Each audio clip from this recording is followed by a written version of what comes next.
you got them in images though, right? I only got them in Shalom.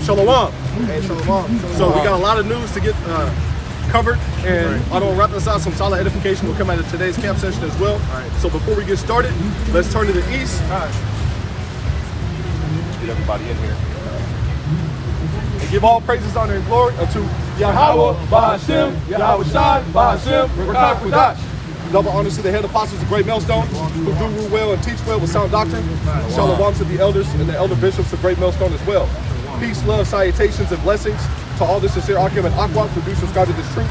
A hearty shalom to the men out there on the highways and byways, highways and hedges, preaching and teaching in truth and sincerity, risking their lives and risking their freedom, now more so than ever, especially in these times, making their bodies a living sacrifice out there on the highways and byways, highways and hedges with the testimony of our Lord Yahweh Shai, which is the spirit of prophecy, which allows those men to go into the scriptures and bring out understanding on a high level. And last but not least, a hearty shalom to the men of Valor Camp, New Jersey, NYC, South Carolina, DTA Camp, Philly, Baltimore, Jersey, NYC, first camp I ever heard the truth from, Isaiah 62 verses 6 through 7. Those that make mention of the Lord Yahweh Ba'ashem Yahweh Shai, keep not silent. Give him no rest there at night. To Jerusalem is praise in the earth. So back at it one more again to prophesy the downfall of this wicked kingdom known as Babylon the Great, the most famous place in the Bible. And as you can see, if you have eye salve and if you've been paying attention, a lot's been going on the past 48 hours. So we'll cover some of those events. I don't want this out. You'll get edified out of this camp session. And we'll go and start with the news articles first. Get one real quick.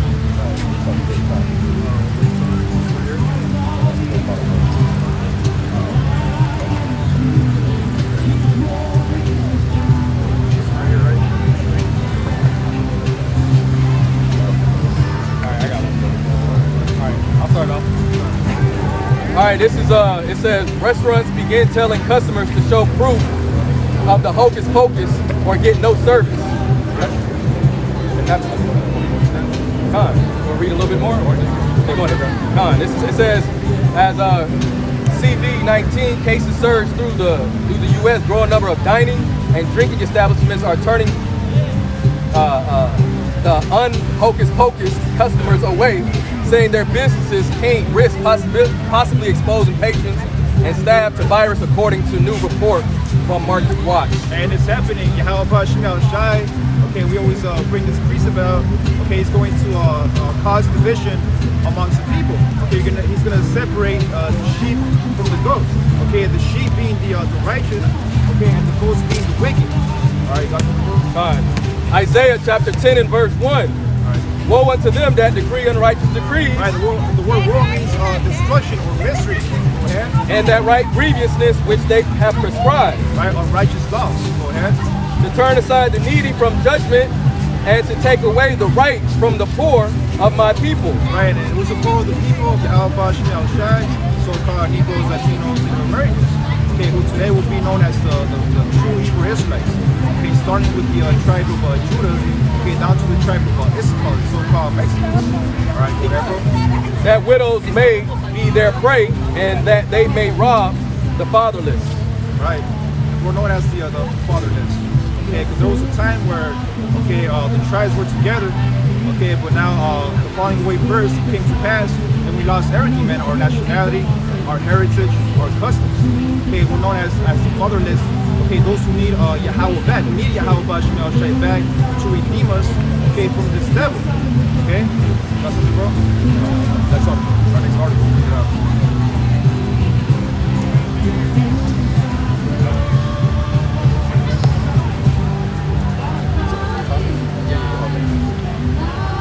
It says Joy Behar from The View says that the next step may have to be threatening Americans from their freedom unless they get the hocus pocus.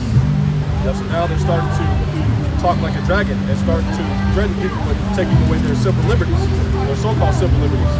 You know, and in this current state in America, you have that actually, because I think we're still in the national state of emergency. You know, Right. You know, so under a national state of emergency, FEMA actually has the final say-so. The president is not actually in control.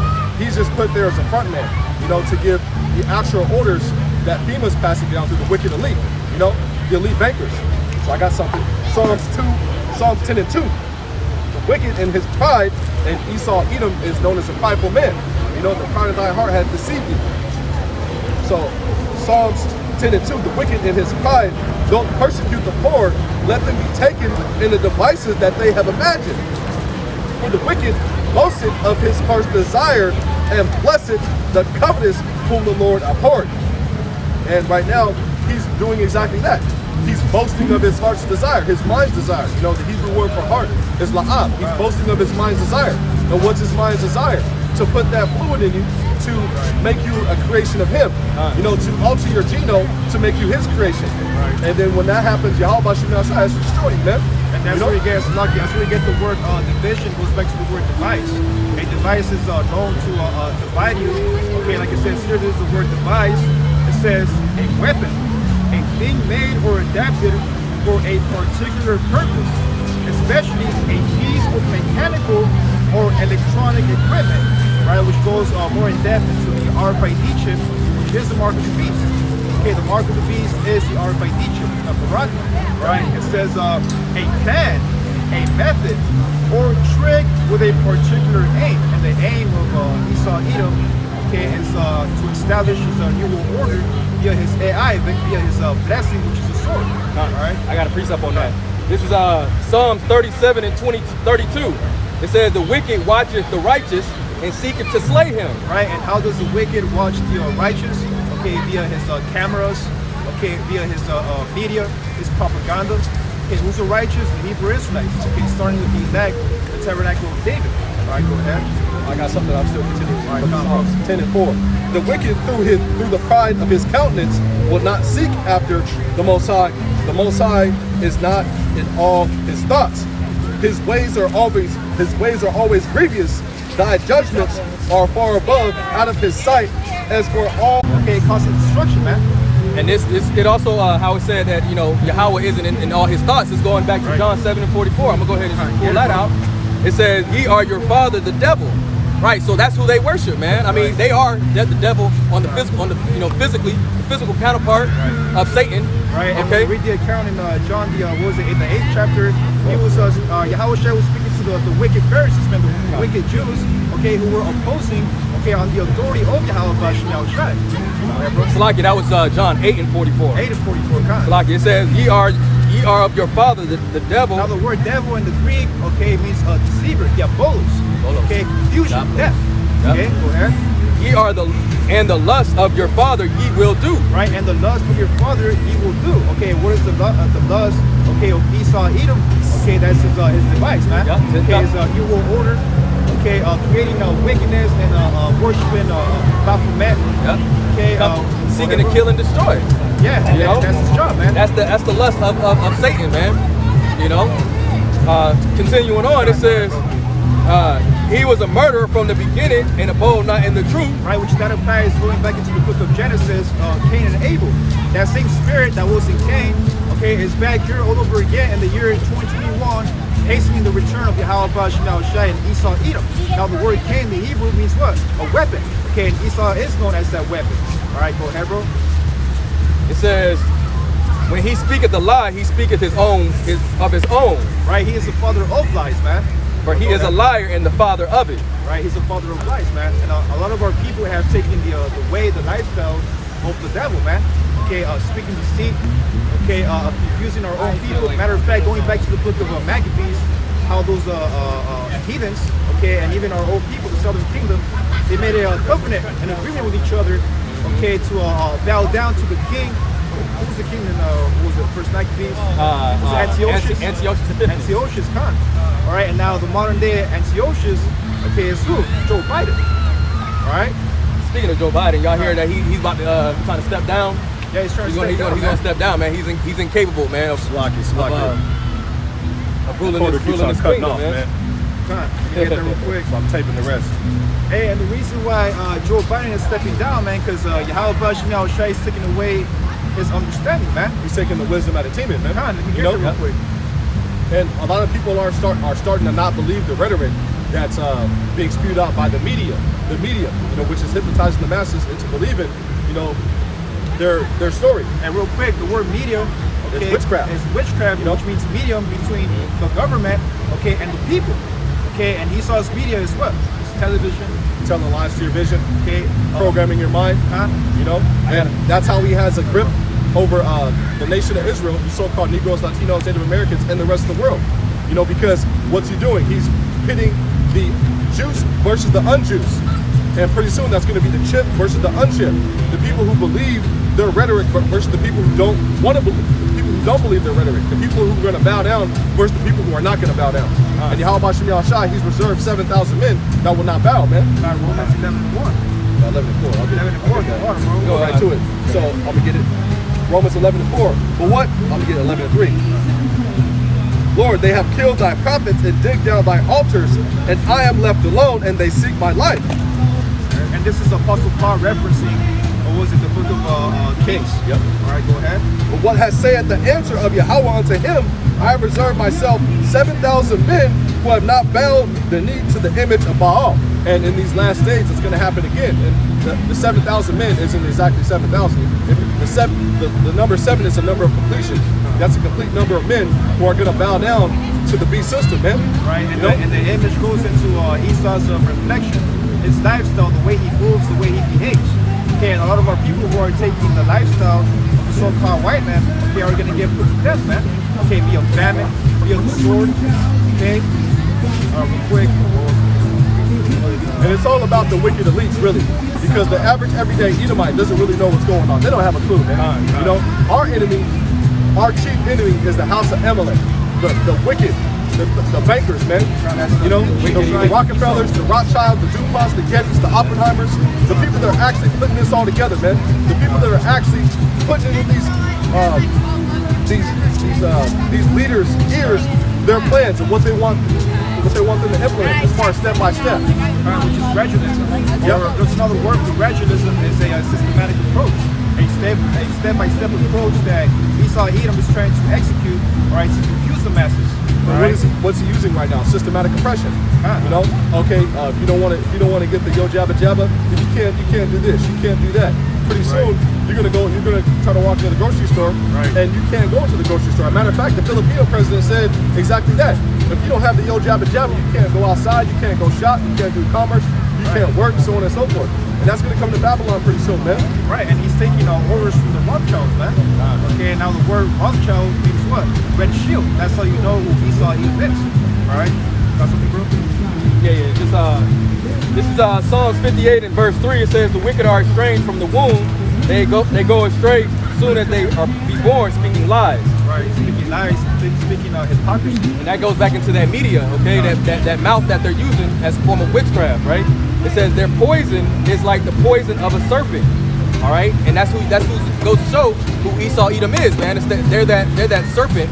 Okay, why do you think they have on a lot of these uniform patches? All right, they have the image of a serpent saying, "Don't tread on me."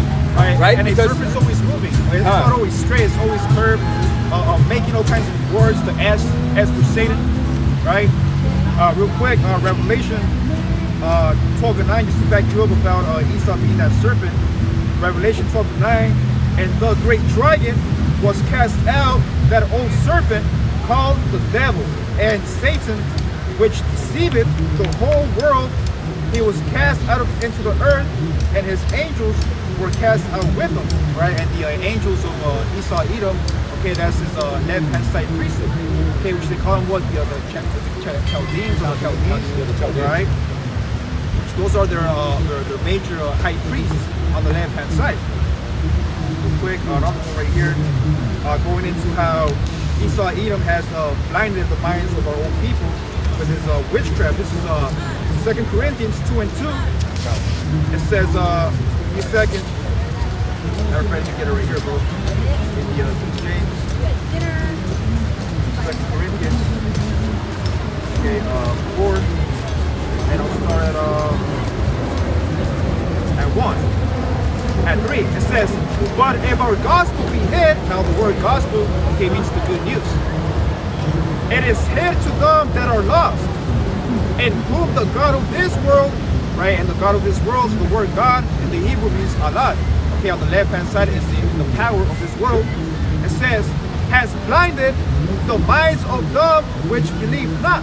Right, starting with our people, man, the 2/3. And we pray to Yahweh Shema Shai, we are not a part of 2/3. It says, there's the light of the glorious gospel of Hamashiach, who is the image of Yahweh, should shine unto them. For we preach not ourselves, but Hamashiach Yahweh Shai the Lord, and ourselves your servants for Yahweh Shai's sakes. And those servants are the prophets, okay, who are diligently going out into the highways and hedges, okay, prophesying the downfall of Esau, Edom, okay, and prophesying the rise of the nation of Israel, which are the so-called Negroes, Latinos, and Native Americans. Got something, bro? Yeah, hold on. Ecclesiastes 7:13. Consider the work of Yahweh, for who can make that straight which he had made crooked? And Esau, Edom was made to be crooked. You know, he was made to be the wicked. He's in the movie for that exact reason, to be wicked, man. And he's also known as the vessel that was created for destruction. Okay, Esau, Edom was created for a specific purpose. I think that's Romans 9:22. I got it. Did you get that? Okay, I got you, bro. So Proverbs 16:4. The Lord Yahweh hath made all things for himself, yea, even the wicked, for the day of evil. Go ahead, bro. And Esau, Edom is known as the wicked. Job 9:24, Malachi 1:3. Exactly. You know, that's how you can track who Esau, Edom is, man. You know, and these wicked elites are doing everything according to plan, everything according to the scriptures, man. And that's how we know who Esau, Edom is, because the scriptures say the wicked are going to do these exact things that they're doing, looking to lock down cities, you know, Speaking like a great dragon with his draconian laws. hiding your nationality, you know, calling themselves you know, stealing the land. That's in the book of Joel, you know. I got you right here in Romans chapter 9 and verse 22.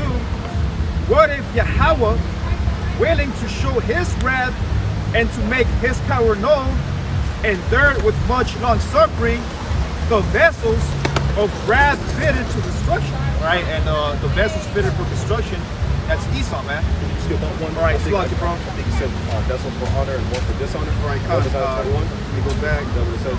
Yeah, Romans 9 and Maybe 20. 21. Say one vessel for honor and one for dishonor. So good. Just want to make a point because Yahweh Shem Yahshua, he's made one vessel for honor and one for dishonor. I got it right here, bro. This is Romans chapter 9 and verse 20. We'll start at 19. Thou wilt say them unto me, why does he yet find fault? For who has resisted his will? Nay, meaning La'ah, but, O man, who art thou that replies against Yahweh? Shall the thing formed say to him that formed it, why hast thou made me thus? And through this man's pride, he actually thinks that he actually stands a chance against Yahweh when he returns, man. He's going to return. He actually thinks that he can get the blessing back. That's why he's using all these drastic measures to implement a new world order, you know, because he wants to get that blessing back, man. You know, but it's already decreed from the heavens that that blessing is going to the elect.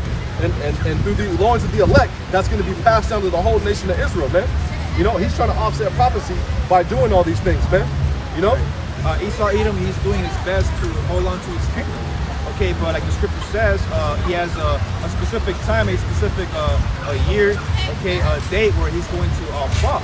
Okay, his kingdom, his dynasty is going to fall rapidly. How about Shem Yahshua set a perpetual decree that he cannot pass, man? You know? Continue, bro? Yeah, this is Romans chapter 9 and verse 21. Has not the potter power over the clay of the same lump to make one vessel unto honor and another unto dishonor? Now you can apply that double fold because that actually applies to Esau, Edom, and the nation of Israel, primarily the elect, but you can also apply that to the 2/3 of our people, man. You know, because they're spiritual Edomites, man. You know, they have to be destroyed, you know, and brought back in the kingdom, man. And the vessels of honor, as far as the nation of Israel, is the Israel of the Most High, you know. So I'm going to read Jeremiah 5 and 22. Fear ye not me, said the Lord Yahweh Shem Yahshai. Will ye not tremble at my presence, which have placed the sand for bound of the sea by perpetual decree? I'm going to start from the top. So like it. Jeremiah 5 and 22. Fear ye not me, said the Lord. Will ye not tremble at my presence, which have placed the sand for the bound of the sea by a perpetual decree, that it cannot pass, though the waves thereof toss themselves, yet can they not prevail. Though they roar, yet can they not pass over it. And that's a precept that goes into Esau, Edom. You know, those proud waters that's mentioned in Psalm 124. Right, you know, when the enemy shall come in like a flood, Isaiah 59:19. You know, there's a perpetual decree that Esau, Edom can't pass, man. When he tries to come in after the prophets and after the actual followers, you know, that's when that standard is going to be lifted, man. You know, and we're waiting patiently upon that day, man. You know, that's why we want all hell to break out. Right. You know, all hell to break loose, man. We want this man to start pushing the baby sword with a mandate tomorrow, and eventually the RFID microchip next week, man. You know, because once he does that, that means World War III is right around the corner, and salvation is right around the corner as well, man. Right around the other corner, man. And Adon Rathazai comes as quickly as possible, man. We can't wait to have this man in chains. Adon Rathazai, we're of that number, man. And that's why Elder Apostle Har named this year, okay, the year of hastening the return of Yahweh Shemel Shai. Now, when you go into the word hasting, it means to study. Okay, study diligently the scriptures, okay, on when Yahweh Shemel Shai is going to return. Okay, I got a precept, this is Jeremiah 28:7. Nevertheless, hearest thou now this word that I speak in thine ears, and in the ears of all the people, the prophets that have been before me and before thee of old prophesied. Now the word prophesy means to speak before. Okay, speak before about future events, like what? Like the brother brought out, okay, the RFID microchip, okay, World War III, okay, the ICBM missiles, Jacob's trouble. It says, the prophets that have been before me, Salakia, the prophets that have been before me and before you of old prophesied both against many countries and against great kingdoms. And isn't America known as a great kingdom? It says of war, right, World War III, and of evil, right, Jacob's trouble, and of pestilence, right, these different plagues, okay, the hocus pocus. That's an example of a plague of destruction. And what do you have going on right now? All three of those things. You have World War III, the beginning stages of that being brewed up out there in the Donbass area, you know, eastern Ukraine. You have a pestilence going on all around the world that the wicked elites are pumping out, and they're pumping fear into the masses of. Also, you have evil at an all-time high. Evil is actually in its perfection, because guess what? The wicked's in rulership, man. You know? I got a precept just on that. This is Matthew chapter 24:6. It says, and ye shall hear of wars and rumors of wars. See that ye be not troubled, for all these things must come to pass, but the end is not yet. All right, so going into, you know, how he was going into all these wars and rumors of wars, how you got Babylon going up against Russia, you know, what else? You got Taiwan with the Chinese. Exactly. Ukraine with the Russians. It says, for nation shall rise against nation, and that's going to go into how there's going to be an uprise within Babylon. It's going to be nation against nation, race wars. Okay, and that goes into, I think it's 2nd Hedges, the 13th chapter, if I'm not mistaken. The 13th and the 9th chapter as well. Okay. So continuing on, it says, and kingdom against kingdom, and there shall be famines and pestilence and earthquakes in diverse places. Right. Hey, matter of fact, there was an earthquake today out there in Alaska, a powerful 8.2 earthquake. Okay, go ahead, bro. And it says, all these are the beginning of sorrow. So this is only the beginning. You know, we've gotten a small little glimpse of what Jacob's trouble is going to look like, man. You know, but this is only the beginning. We got a long way to go. We got a long way ahead of us. You got something? Yeah, I got it right here. This is Amos chapter 3 and verse 6. Shall a trumpet be blown in the city, and the people not be afraid? Shall there be evil in a city, and Yahweh has not done it? Surely Yahweh Shemel Shai will do nothing, but he reveals the secrets unto his servants, the prophets. Right, and we know the secrets, we know the prophecies. Okay, we know what's about to be manifest here in America. Okay, which America goes back to the Latin word amargado, which is the land of bitterness. Okay, the state of the people of this world, they're in a bitter mindset. Okay, confused. Okay, ignorant and darkness. Okay, something, bro? Except the name of the show. All right, come on. This is Amos chapter 7. 3 and 7. 3 and 7 again. 3 and 7. Did you get 8 as well? I think you got 6. Want to start again? 7 and 8. Okay, this 7 is and 8. Amos chapter 3 and verse 7. Surely Yahweh Shai will do nothing, but he reveals his secrets unto his servants the prophets. Verse 8. The lion has roared, who will not fear? Right? That lion, that's Yahweh Shai. Okay, the lion of the tribe of Judah. It says, the lion has roared, who will not fear? Yahweh Shai has spoken through his prophets, who can but prophesy? And that was it. That was it. And you know, that's who's been given the mysteries, the prophets. And guess who's doing the roaring? You know, the men who've been given the mystery, the men who've been given the understanding. You know? This is Ezekiel chapter 9 and verse 4. It says, and Yahweh said unto him, go through the midst of the city, through the midst of Jerusalem. Right, and Jerusalem is the people before it's made.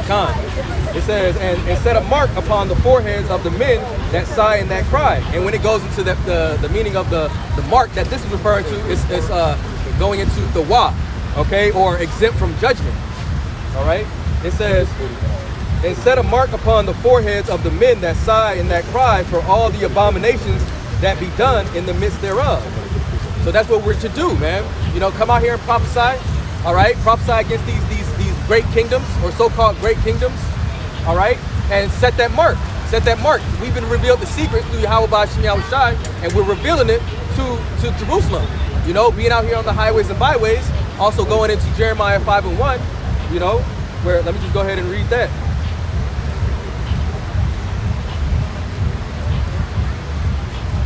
Jeremiah chapter 5 and verse 1, it says, run ye to and fro through the streets of Jerusalem. And that goes back into that word Jerusalem again. It was a people before it was a place. And see now and know and seek in the broad places thereof, if ye can find a man. If there be any that execute judgment that seeketh the truth, I will pardon it. Right, and we are those men. Okay, Lord, so we are those men, okay, who are seeking judgment, who are seeking justice, man. Because this devil has, killed our people, since 1492. Okay, what is it, 500 years already? Okay, even up to this day, 2021. Right? So we're seeking for justice, but only Yahweh Shai is going to help us, seeking that justice. All right, that's what's wrong. This is Isaiah 44, instead of 24. Isaiah 44 and 24, God said, Yahweh, Hashem Yahushai, thy Redeemer, and he that formed thee from the womb, I am Yahweh that maketh all things, right? Yahweh Hashem Yahushai, he made all things, man.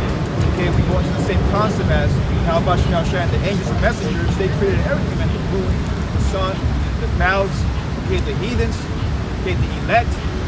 It says, that stretcheth forth the heavens alone, right? The universe, the different planets, the different solar systems, that spreadeth abroad the earth by myself, that frustrated the tokens of the liars, right? Those tokens are the signs, and who are those liars? Esau. It says, and maketh, it says diviners, diviners mad, that turneth wise men backward, and going to the Byzantine Empire, man. It says, and maketh their knowledge foolish, man. And that's an example of Joe Biden. Okay, that's why when he's out there speaking, okay, in front of the whole world, man, his knowledge is foolish. The way that he speaks, okay, he doesn't have many words left, man. Okay, he's falling apart, and that's a good example of America. Okay, America is a perfect example. Okay, how about you know, just about to this place, man. That confirmeth the word of his servant, and performs the counsel of his messengers. And his messengers and his servants and the prophets, man. You know? And spiritually speaking, man, another word for messenger in the Greek is angelos. We're also known as those messengers, those angels of Yahweh Shai here on earth.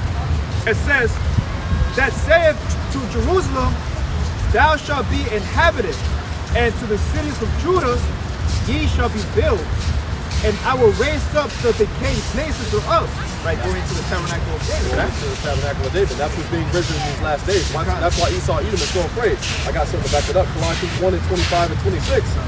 Whereof I am made a minister according to the dispensation of Yahweh, which is given to me for you to fulfill the word of the Most High, the prophecies, you know? even the mystery which hath been hid from ages and from generations, but is now made manifest to his saints. Now, who are the saints? Get Psalms 55 and get Psalms 148, okay, around 19 to 20.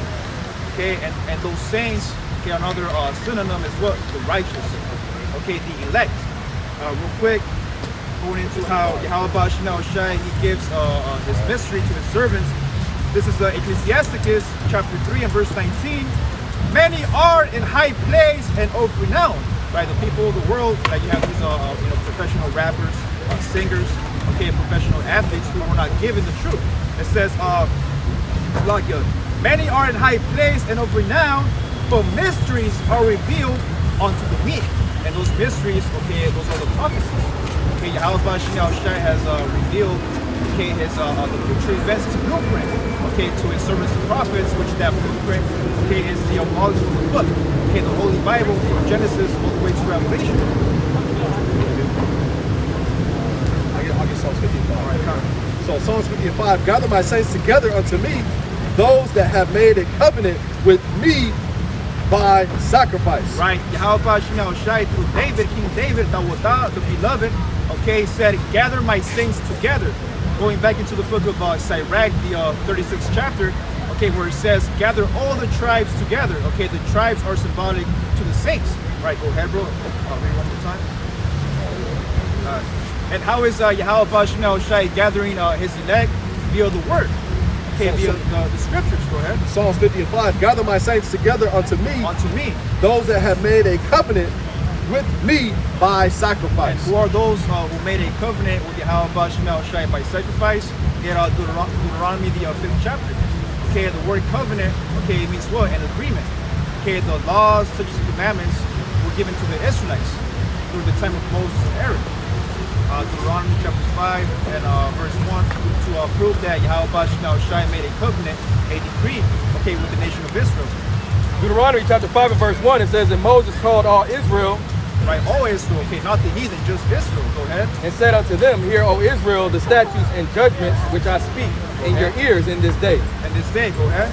That ye may learn them and keep and do them. Meaning to apply the scriptures. Go ahead. Yahweh our power made a covenant with us in Horeb. There you go. So that's the precept for Psalms 55. Yahweh Shai made a covenant and agreement, okay, with the nation of Israel. Matter of fact, even that in the book of 2nd Esdras, where it speaks about how the heathen has not known thy precepts, roughly paraphrases 2nd Esdras 3 and 30, I think 34 around that. So I got a precept to back you up. Isaiah 59 and 21. As for me, this is my covenant with them, said the Lord Yahweh, Bahashim Yahushai, my spirit that is upon thee, and my words which I have put in thy mouth shall not depart out of thy mouth, nor out of the mouth of thy seed, nor out of the mouth of thy seed, saith the Lord Yahweh, Bahashim Yahushai, from henceforth and forever. Right. That's perpetual covenant, man. You know? That's the word not departing from Jacob, man. You know? I want to back up the brother. This is Deuteronomy chapter 29 and verse 29. It says, the secret things belong unto Yahweh Bahashim Shai, our power. Now, what are those secret things of Yahweh Bahashim Shai? How hot is the sun? Okay, how big is the universe? Okay, how many sands are in the sea? Okay, it says, but those things which are revealed belong unto us. Okay, who's us, the servants and prophets, first and foremost, and to our children forever, right? A perpetual decree, that we may do all the words of this law. And now when you go into the proper meaning of the law, okay, it's the precepts. Get Psalms 119 and 142. Okay, go ahead. So I'll get Joshua 1 and 8 while you get that. Yeah, go ahead, bro. So Joshua 1 and 8. This book of the law shall not depart out of thy mouth, but thou shalt meditate therein day and night. Right, and to meditate doesn't mean to crisscross applesauce, you know, like doing yoga with the symbolic Baphomet. Okay, meditate means to think upon. Okay, go ahead. This Joshua 1 and 8. This book of the law shall not depart out of thy mouth, but thou shalt meditate therein day and night. Day and night. That okay. Thou mayest observe to do according to all that is written therein. The law and the testimony. ahead. For then thou shalt make thy way prosperous, and then thou shalt have good success. Blessings. Going back to Deuteronomy, the 28th chapter, starting around the first verse on down to the 14th verse. How about Shai said, okay, if you apply, okay, the law and the testimony, then you will be prosperous. Then will you receive the blessings, okay, the promises. All right, you guys can remember? Was that 119 what? What? Or Psalms? Going into how the law is the truth. Go ahead and get John 14:6, because Yahushua said he is the volume of the book. I got it real quick. So this is second Ezra. I just get so we don't get ahead of ourselves. So this is second Ezra 3 and 35. I'm gonna start at 33. I'm gonna start at 32. So, is there any other people that knoweth thee besides Israel? Or what generation hath so believed thy covenants as Jacob? And the law wasn't given to any other nation but the nation of Israel. You know, Psalms 147, 19 and 20. Amos, oh, okay. This is Psalms 147, 19 through 20. He showeth his word unto Jacob, his statutes and his judgments unto Israel. He has not dealt so with any nation. So Yahweh Shai, he hasn't given the precepts to the heathens. It says, and as for his judgments, they have not known them. Praise ye Yahweh Shai, right? So the heathen, they don't understand the judgments of Yahweh Shai. That's why they're able to eat bats, eat pork, okay, abominable foods. Okay? Psalms 147, 19 through 20. Just to back him up so we know the precepts. Second Ezra 3 and 35. Or when was it that they which dwell upon the earth have not sinned in thy sight? Or what people have so kept thy commandments? Second Ezra 3 and 36. Thou shalt find that Israel by name hath kept thy precepts, but not the heathen. Not the heathen, man. And the heathen weren't given the law, man. You know?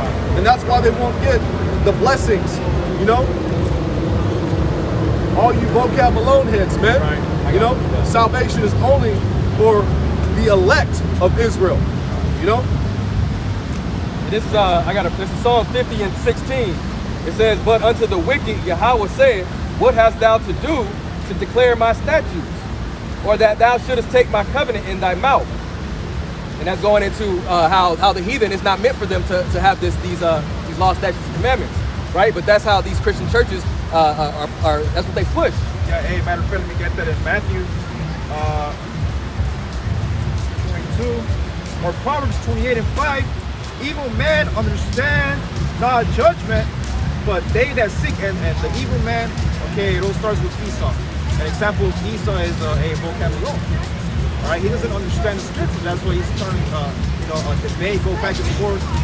Okay, speaking about how we are the so-called black Hebrew Israelites. Okay, we are the Hebrew Israelites, not the black Hebrew Israelites. Okay, he's causing division amongst our own nation, man. This is Proverbs 28 and 5. Evil men understand not judgment, but they that seek Yahweh understands all things. And we understand all things, man. We understand the prophecies, we understand the law. Okay, and it was given to us, okay, to execute the law, okay, and the testimony of our Lord Yahweh. This is Amos 3 and 1. It says here, this word that Yahweh has spoken against you, O children of Israel. Right, and hear this word, which is Yahweh Shai, going back to the book of John 1 and 1. Go ahead. O children of Israel, against the whole family which I brought up from the land of Egypt, saying, oh, you only have I known of all the families of the earth. You only have I known. Okay, not the heathen. Go ahead, bro. Therefore I will punish you for all your iniquities. Right, and we're being punished right now, man. We're in the land of our captivity, slavery. Okay, having to work a 9-to-5 job. Okay, having to pay taxes. Okay, and that's why you know the judgment's got to come onto the house of Israel first. And I'm going to go ahead and get that. This is 1 Peter 4 and 17. It says, for the time is come that judgment must begin at the house of Yahweh. Right. It says, and if at first begin at us, what shall the end be of them that not obey the gospel of Yahweh? Right, which the gospel is of good news. Those who go against the good news, okay, and they're going to get a harsh judgment. Okay, and ultimately that harsh judgment comes in the form of fire, man. Okay, yeah, the chariots, so-called UFOs, okay, the ice beam missiles, okay, fires and plagues. earthquake, diverse places. Yep. All these things that are happening right now. Yep. I used to be in Memphis. They're waiting with the lead. Okay, there's the NLB of the end game, okay, of Esau Edom. And America will be destroyed by fire. Right. You know, that's the end game right there. You know, but before that happens, guess what else has to happen? Right. They have to push this. Right. The devices of the crap, man. They have to push this first, Right. Exactly. which is the mark of the beast, man. You know, once this happens, then everything is gonna go turned up to the max, to the 10th power, man. And we can't wait for this to happen, you know? And all these things happening with the Yo Jabba Jabba are signs that this is right around the corner, you know? Man, Right here. And it's happening very rapidly, man. Okay, the more we go out here and speak how about you now into existence, okay, the faster this devil collapses, man. This is Job 21 and 27. Behold, I know your thoughts and the devices which ye wrongfully imagine against it. Okay, so hey, we know we're not ignorant of Satan's devices, man. Okay, it all starts with this AI, it's artificial intelligence, okay, it's a 5G frequency. Okay, and ultimately that idol, which is the RFID chip, the mark of the beast. Talk to me, bro. All right, again, this is Job 21 and 27. Behold, I know your thoughts and the devices which ye wrongfully imagine against me. Okay, another word for imagine or imagination are these demons, man. The intelligence of Esau, man. His CIA, his Central Intelligence Agency, his FBI, who are working overtime, okay, to stop this word. Because they Esau Edom understands that, okay, if the prophets are in the highways and hedges, okay, that means he has a short time. Going back to Revelation 12 and 12, okay, that the devil knows that he has but a short time. Okay, why? Because Yahweh has prophesied that, okay, to his prophets, right? Yeah, 2nd Ezra 8 and 27. Regard not the wicked inventions of the heathen, but the desire of those that keep thy testimonies in afflictions. And we're not supposed to regard the wicked inventions of Esau Edom as far as having respect for him, as far as being fearful of him. We're supposed to give warning, but if you're truly in the spirit, you know that Yahweh Shem Yahushai, he's gonna have and preserve, he's gonna have protection over his elect and preserve his elect, you know? Going into that. So this is let me get Isaiah 41 and 8 and then Isaiah 42 and 1. So let me get Isaiah 41 and 8, 42 and 1 first. So Isaiah 42 and 1. Behold my servant whom I uphold, mine elect in whom my soul delighteth. I have put my spirit upon him. He shall bring forth judgment to the Gentiles. Right, and those starts with Yahweh Shai. Yep. Okay, it's going to receive, okay, all authority, okay, on the whole universe, man. Okay, and through Yahweh Shai receiving authority is going to give his authority, his power to his men, going back to John the 17th chapter. Can you look up uphold real quick? Fine, Just to get a sense of clarity of what that's talking about, you know? This is the word you wanted the etymology, bro? Yeah, uphold. It says uphold is a verb. To support, to sustain, from up, meaning to maintain in good condition or repaired. Yep, and to back you up on that, let's go to the book of Mark 13 and 13. Because he that endureth unto the end, the same shall be saved. Right, the end of what? The end of Esau's kingdom. I got you. Okay, you got it, bro? All right, good. This is Mark 13 and 13. And ye shall be hated of all men for my name's sake. But The name of Yahweh Shai, not Jesus Christ. That means if you got the right name, you're gonna be receiving hate. Hate mail is gonna be at an all-time high. Now you got those false prophets down the street preaching the name of Cesare Borgia. Right. Everybody, they're coming in the spirit of love. Now nobody's sitting there, you know, taking down their YouTube videos, calling them domestic terrorists. You know, that means that they don't have the spirit of prophecy, and they're not the true prophets of the Lord, man. You know, what happened to the apostles, man? They were all put to death besides John, man. If you read the book of Mark, Yahweh Shah was put to death in the 14th chapter, man. You know? He was bringing out the truth, man. He was bringing a testimony because Yahweh sent him. It was to be witness, man. It was a contrary doctrine to what the masses were used to. Just as this doctrine, this true doctrine, is contrary to what a lot of these heathen nations and even our people are used to hearing. That's why Yahweh Shai said, "Blessed is he that is not offended in me," man. Because this true doctrine is offensive to the masses, you know, to Esau, Edom, especially the wicked elite who are actually putting all this together, and 2/3 of our people who are under the vibration of Babylonian juice being fed to them by their oppressors, man. You know, still worshiping their oppressors, man. You know, believing every word this man says, man. You know, And the simple believing every word. yeah. If they said you got to walk on your hands and knees and crawl on your hands and knees tomorrow because the virus, the thing, it goes above 3 feet. So if you stay below 3 feet, you're safe. You'll see a lot of people walking around like dogs and sheep, man.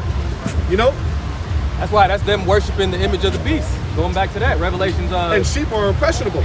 You know, yeah. they need a shepherd, man. You know, and a lot of our people are dumbed down, man. They're simple, man.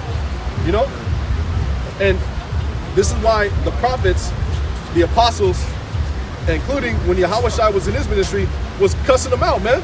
You know, because they were acting simple, man. You know, when Yahweh Shai said, "You are of your father the devil," he wasn't talking to heathens, man. He was talking to our people, man. Because guess what? They were being simple, man. They were acting like Romans, man.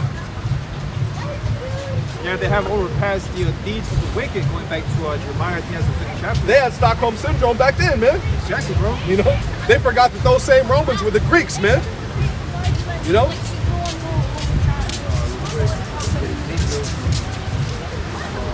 And this is so I'm gonna just get this. This is an account of Yahweh Shai preaching. All right, this is Luke 19, and I'll start at verse 26. It says, "For I say unto you that unto every one which has shall be given, and from him that hath not, even that he shall be taken away from him. But those my enemies, who are his enemies, those who are against him." It says, "And those who are for me," what is it? Those who aren't for me are against me. You know, it says, "But those my enemies which would not that I should reign over them, bring them hither and slay them before me." This is the doctrine that Yahweh Shai was preaching. And in any Christian church, they would read that and they would consider that to be hate. And that's in the gospel, the good news. So it's the good news that Yahweh Shai is going to sustain his enemies, man. Okay? This is going into the enemies of Yahweh Shai. Psalms 83 and 1. "Keep not thou silence, O Yahweh Shai. Hold not thy peace, and be not still, O Yahweh. For lo, thine enemies make a tumult," right, a great noise, "and they that hate thee have lifted up the head," right, they're being proud, man, against the doctrine that's being preached in these last days. "They have taken crafty counsel against thy people," and all the Lord's people, so-called Negroes, Latinos, Native Americans. It says, look, "They have taken crafty counsel against thy people and consulted against thy hidden ones," right, the prophets. "They have said, come and let us cut them off from being a nation, that the name of Israel may be no more in remembrance." And that's ultimately the agenda, okay, of Esau, the new order. "For they have consulted together with one consent. They are confederate against thee, the tabernacles of Edom," right? So Edom is on the hill, it's on the top. So-called white men, right? The elites. "And the Ishmaelites, the Arabs of Moab, and the Hagarenes," going to the Chinese, the different Ethiopians, the Hamites, "Gebal and Ammon and Amalek," right? And Amalek, that's the chief tribe of Esau, going into how Yahweh Shai said in the law that he's going to have war with Amalek forever, man. Okay, and it all starts by what? By his prophets, okay, prophesying their downfall, man. All right, you got something, bro? This is going back into that tumult, or that great noise. That great noise that these heathens are putting up against us. You know, Esau being the #1 target, man. You know, that's why it says to prophesy against Mount Seir. You know, Ezekiel 35. That Mount Seir is here in America. That government structure. Yeah, let me go ahead and read it. Go ahead. It says Ezekiel 35 and 1. It says, moreover, the word of me, Yahweh, came unto me, saying." So let me read that over. "Moreover, the word of Yahweh came unto me, saying, Son of man, set thy face against Mount Seir. Right, set thy face against Mount Seir. Okay, what is the modern day Mount Seir? Here in America. Okay, the whole 50 states. Go ahead. It says prophesy against it. Prophesy, speak about future events. Go ahead. And say unto it, thus saith Yahweh our power, behold, O Mount Seir, I am against thee. Right, Yahweh Bashim is against Esau. It's against Mount Seir. Go ahead. And I will stretch out my hand against thee, and I will make thee most desolate. Most desolate.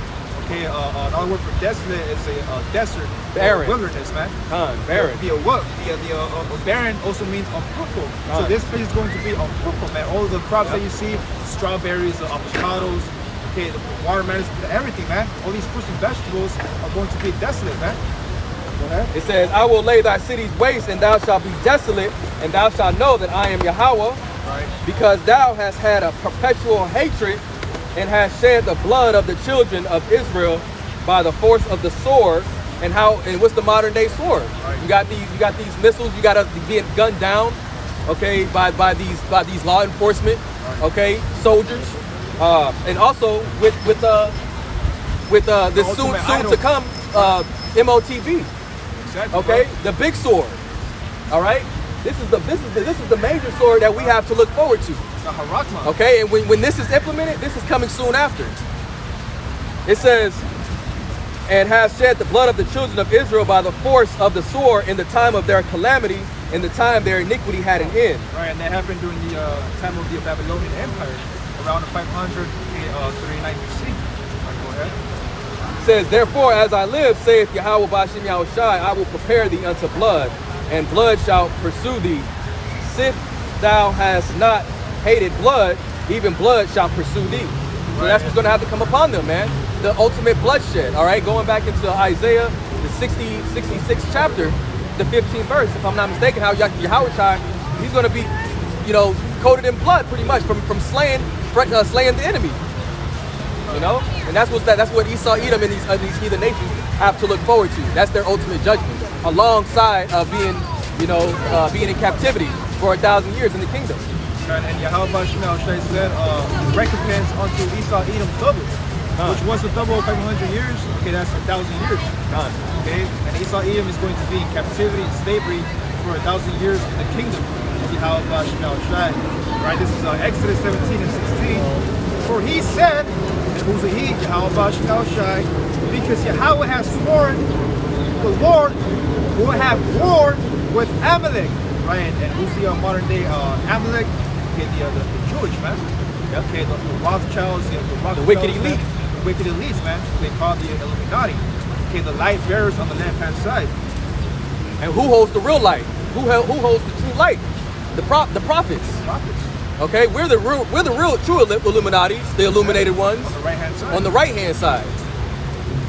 It says, the Lord will have war with Amalek. And Yahweh Bashim Shai said in Exodus, the 15th chapter, and the 3rd verse, that he is a man of war. Okay, he's not just a man of, he's a man of war. Going back to Isaiah, the 45th chapter, okay, around the 7th verse, Yahweh Bashim Shai said, okay, I form the light and create darkness. I make peace and create evil. I, Yahweh Bashim Shai, do all these things. It says, Yahweh will have war with Amalek from generation to generation, man. Okay, and forever, man, until Yahweh returns, okay, and puts this devil in chains, man. Going back to Psalms, what is it, 110? Yahweh Bashim is going to put our enemies, okay, under our footstool, man. Paraphrasing. So I got a precept to back you up on what you were just bringing out. What you were just bringing out. So Nahum 3 and 1. Woe to the bloody city, Babylon the Great.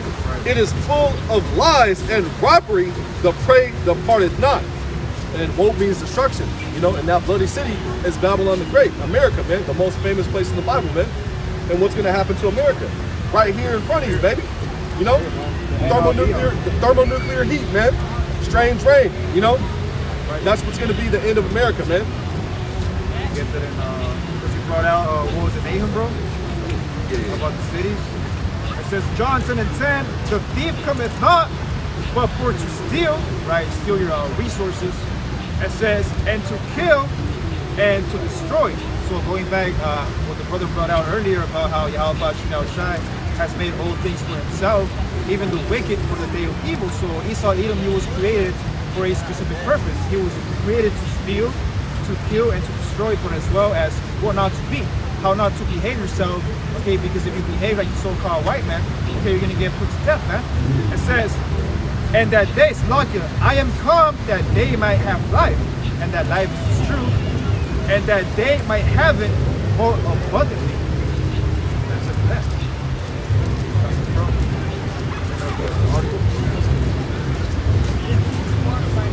It's hard because once you adjust it, when you adjust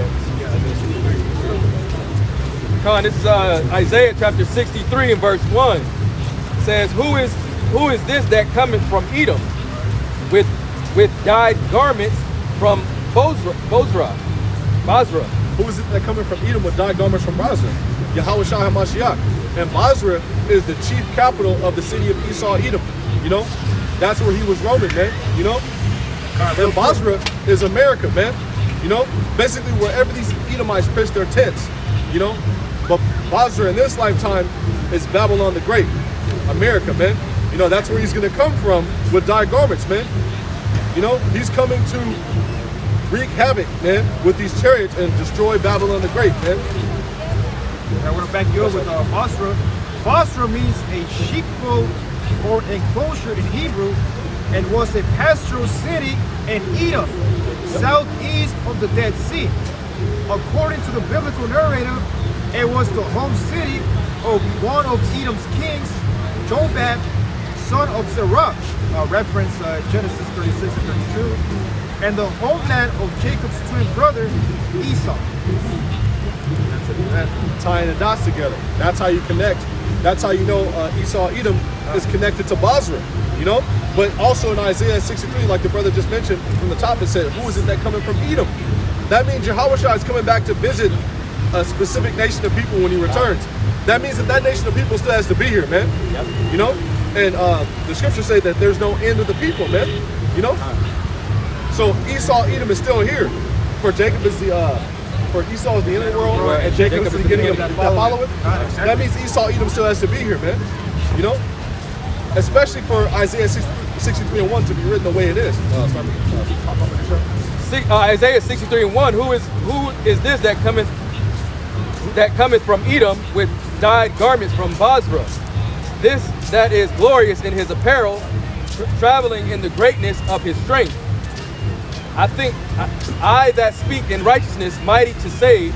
Mighty to save. Who's the only one that has the power as far as an angel to forgive and pardon sins? Who's the only one that has the power to save? Yahweh Shai. Who's the only one that has the power to give the order, you know, to save you out of that situation? He can send an angel to save you out of that situation. He's the one that gives the order, man. Because Matthew 28 and 18. Oh yeah. Bring it up. So Matthew 28 and 18. And Yahushua came and said and spake unto them, saying, all power is given unto me in heaven and in earth. Yep. Yeah, so Yahweh Shai, or Slack Yahweh has given Yahweh Shai all authority, man. Okay, here on earth. Okay, to execute what? To execute judgment. Okay, going back to Hebrews, the first chapter. Okay, where was Apostle Paul referenced that Yahweh Shai was given all authority to control the whole system of Esau, man. You got something, bro? Continuing on, it says, I that speak in righteousness, mighty to save. Wherefore art thou red in thine apparel, and thy garments like him that treadeth in the wine fat. And the brother was bringing it up earlier, so I just had him go to it because that's representative of the amount of bloodshed that's going to be shed upon the planet Earth when Yahweh Shai returns, man. That's why the scriptures say, for those that desire the day of the Lord, you know, you know, because verse 5. Yeah. Got it, bro? Yeah, I got it. Amos 32. It's Amos chapter 5 and verse 18. It says, woe unto you that desire the day of the Lord. To what end is it for you? The day of Yahweh is darkness and not light. Right, and that darkness is coming, man. The EMP from the Russians, okay, electromagnetic pulse. Okay, and recently you had a brother who was from the neighbor. Okay, on Tuesday when we were bringing the word out, okay, the lights went off, man. Okay, that's Esau, Edom, okay, and experimenting how the masses, okay, are going to react when all the lights shut off, man. And And not only that, but when it's complete total chaos out here in these streets, okay, and there's fires, okay, the sun being darkened, the moon being darkened, going into things like that, it's going to be straight pure darkness out here. All right, the sun isn't going to give its light. All right. Also, on the spiritual to have a spiritual overtone of that's when people start purging, man. That's when Esau Edom is going to come down with great wrath. That's when he's going to start locking down cities. In the form of pushing the Yo Jabba Jabba and eventually the RFID implantable microchip, man, which is the mark, man. And that's a time of darkness. That's Jacob's trouble. That's evil in its full perfection, man. I want to thank you. Go ahead, bro. Oh, you want to finish it off? Yeah, finish it off. God. It says, as if a man did flee from a lion and a bear met him, or went into the house and leaned his hand on the wall and the serpent bit him. So no matter where you go, man, you can't escape the judgment of the Heavenly Father, Yahweh Shai. It says, shall not the day of the Lord be darkness and not light, even very dark and no brightness in it? Right? It's going to be complete darkness. It's going to be madness. All right. The prophets aren't going to be out here on these streets anymore. So we're the light bearers. Okay, we're giving this light, this word. Okay, and if we know where to be found, it's going to be complete spiritually dark out here, man. I got a precept to back you up on what you just brought out. So this is 2nd Ezra 16 and 8. I'm going to read 8 through 11. The mighty Lord, Yahweh Bashim Shai, sendeth the plagues, and who is he that can drive them away? Going back into those that desire the day of the Lord, for his darkness and not light. Nobody can sin. Once Yahweh Bashim Shai has your number, nobody can drive that decree away, man. So 2nd Ezra 16 and 9. A fire shall go forth from his wrath, and who is he that may quench it? He shall cast lightnings, and who shall not fear? He shall thunder, and who shall not be afraid? The Lord shall threaten, and who shall not be utterly beaten to powder at his presence? That pretty much speaks for itself, man. And Yahweh Bashim Shai is threatening you right now, man. If you're not in the right spirit, this message is a threat, man. This message is a death threat, man. There's death threats all throughout the scriptures, man. Death threats to Esau, Edom, to the other nations. 2/3 of our people. That's the bitter part of this truth, man. The false prophets. Right, man.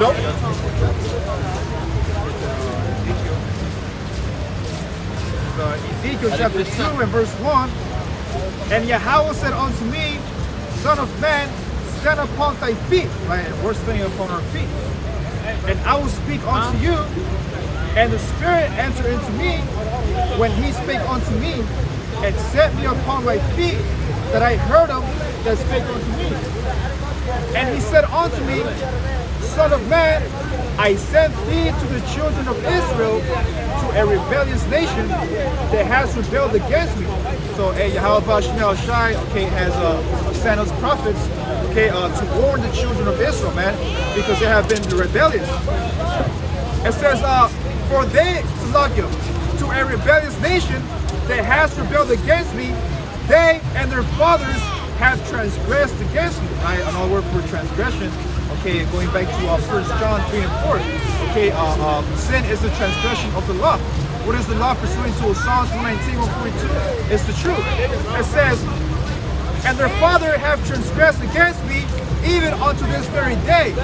For they are impudent children, right? And the word impudent means fools, man. Our people are fools. They are stupid, right? I got a precept on that, man. Matter of fact, Isaiah chapter 1 and verse 3 as well, bro. Let me get this real quick. This is Jeremiah 4 and 22.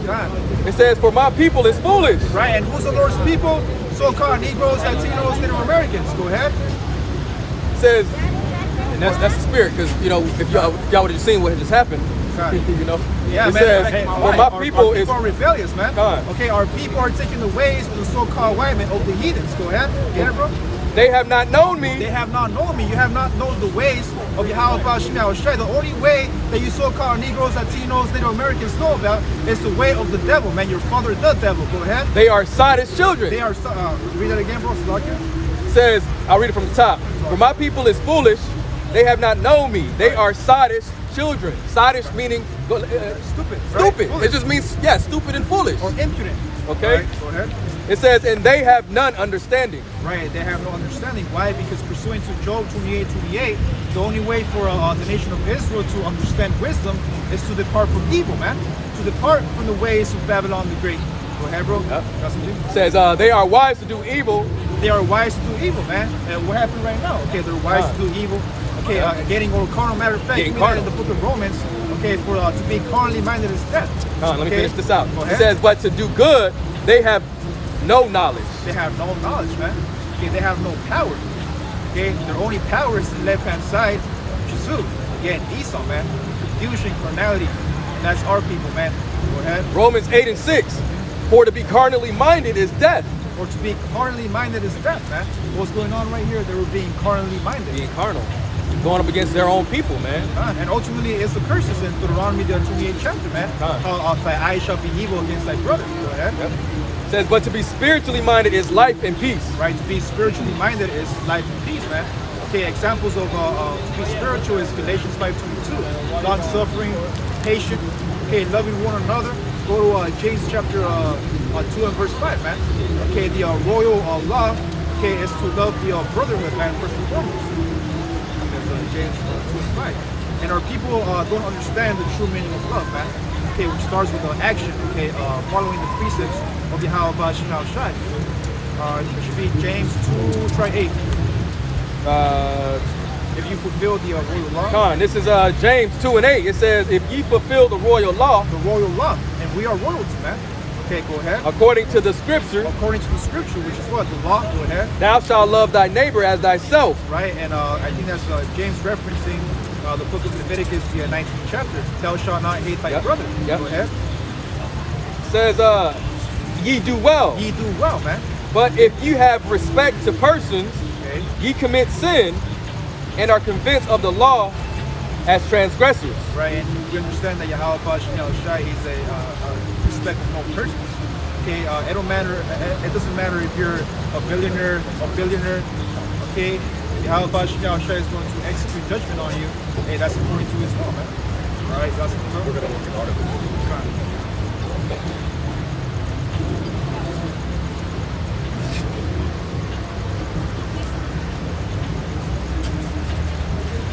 So the spirits, man, rising up. Okay, Amos was 3 and shall there be evil in the city, and the Lord has not done it. Yeah. This is from rtnews.com or rt.com. So, like, real quick, RT News means Russian Times. Okay, the news from Russia. Go ahead. It says, come into my office and arrest my entire staff. Capitol Police ordered to arrest maskless staffers. Republicans say they'll resist. All right. And Yahweh Shai has put the spirit of Satan That's on Satan these against people, Satan. man. That's Satan. That's Satan. Yep. Satan. Get Isaiah, the 19th chapter. That's the Egyptians. Egyptian against Egyptian. Yep. That's the Egyptians against the Egyptians, man. Spirit, bro. Real quick, this is Psalms. I'll go ahead and get it. This is Isaiah chapter 19 and verse 2. Start at 1, bro. Verse 1, it says, the burden of Egypt, behold, Yahweh rideth upon a swift cloud. Right, that swift cloud, that's pursuing to, I think that's Zephaniah or Zechariah 5th chapter. That swift cloud goes into the partnership, man, the chariots. Go ahead. It says, Yahweh rideth upon a swift cloud and shall come into Egypt. Egypt. That's how he's going to make his grand entrance. Right. This is the spirit. This is spiritually Egypt. Right, and a good example is look behind your dollar bill, man. On the left-hand side. Go ahead. It says, and the idols of Egypt shall be moved at his presence. Right, the idols of Egypt shall be moved in his presence, man. Okay, because when Yahweh Shai returns, okay, there's going to be a terrible earthquake. All right, go ahead. And the heart of Egypt shall melt in the midst of it. Right, the heart, meaning the mind, the spiritual aspect of Egypt, is already falling, man. Time. Okay, you got people wearing masks, walking to and fro, confused. Outside, where this is supposed to be fresh air, they're wearing masks.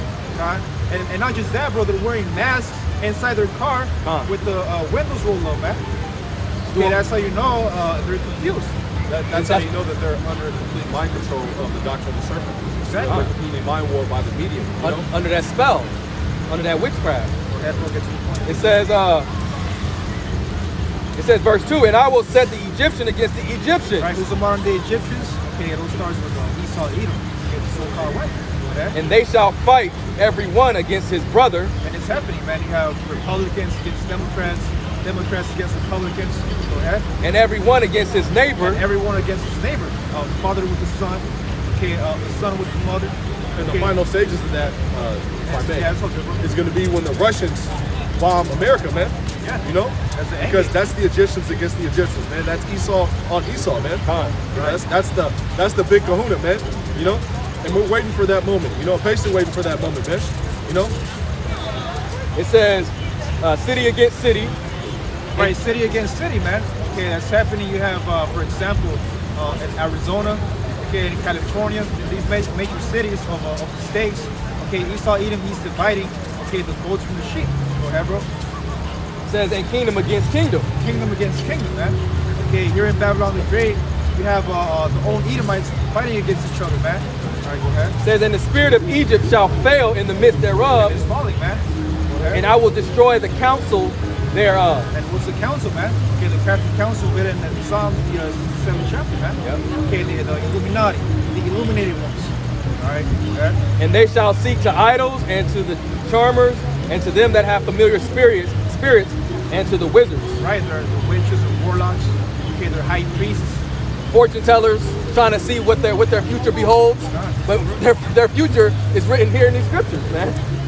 That's what it is, man. Speaking of the future, let me get something real quick. This is the Wisdom of Solomon, the second chapter. Let's start with the first verse. If you read Wisdom of Solomon, this is Esau Edom slacking, reasoning with himself, man. You know. This is Wisdom of Solomon 2:1. For the ungodly said, reasoning with themselves, but not aright, our life is short and tedious, and in the death of a man there is no remedy, neither was there any man known to have returned from the grave. Right. And that's Esau Edom's future, man. You know? Their whole kingdom is gonna be burnt up, man. It's gonna be memorial, man. A memorial of how not to run a kingdom, man. You know? And all these heathens are going into slavery, man. You know? The camel jockeys, you know, the doo-doo stinking ass Africans, Right. you know, the Moabites, you know, all of them, man, you know, and they're gonna be taskmasters over Esau Edom, man, you know, Right. and, contrary to what your love everybody pork chop eating pastor says, man, you know, contrary to what Bishop Babyback says, you know, Luther and Lobster Tail, Sister Shrimphead, who has no business teaching, man. Exactly. Reverend T.D. Snakes. Reverend Ripton, you know. So Wisdom of Solomon 2:2. For we are born at all adventure, and we shall be hereafter as though we had never been. For the breath of our nostrils is as smoke, and a little spark in the moving of our heart. Right, meaning their life goes to pass very fast, man. What's that average lifespan now? Around 60 years, 65 years? Yeah, 60, 70 And years. for Esau Edom, it's less, man. It's what, like 35 average? Okay? You got everybody else out producing Esau, man. You know? And that's why when you go to different health stores like Whole Foods, Sprouts, you see Esau Edom always on that healthy section. Like, what is it, like vitamins, trying to get vitamins. If you go to Craigslist, you always have Esau Edom asking for sperm from the so-called Negroes, Latinos, Native Americans, because the women cannot have any more babies, man. Okay? Yeah, bro. So Wisdom of Solomon 2:3, which being extinguished, our body shall be turned into ashes, and our spirit shall vanish as the soft air. Right. And that's what's going to happen to Esau Edom, man. You know, Obadiah 1:18, man. After that 1,000-year captivity, there'll be no more. You know.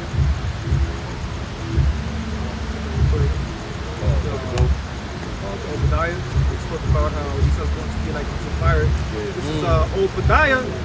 Now, Obadiah means the Hebrew Ibadya, okay, a servant of Yahweh, and we are the servants, man. Okay, we represent Obadiah in these last days. It says Obadiah chapter 1 and verse 1. The vision of Obadiah, thus saith the Lord Yahweh Bashim Yahushai, concerning Edom. We have heard a rumor from Yahweh, and an ambassador is sent among the heathen. Arise ye, and let us rise up against her in battle. Behold, I have made thee small among the heathen, thou art greatly despised. Right? And how about hates the nation of Esau, man. Also, if I may, Yeah, go ahead, bro. all these other nations are starting to realize that something's not right about Esau, man. They don't believe his lies anymore. You know, his wickedness has started to be exposed. And what's he want to do? He wants to suppress that, man. He's calling truth critical race theory. No, that's your past war crimes, man. And when you're brought up on it, man, you're calling that misinformation. And people who bring it out, conspiracy theorists, you're calling it hate speech, man. You know, you're calling what we're bringing out hate speech. But this is truth, man. This is biblical prophecy, man. This is the spirit of truth filling the world, man.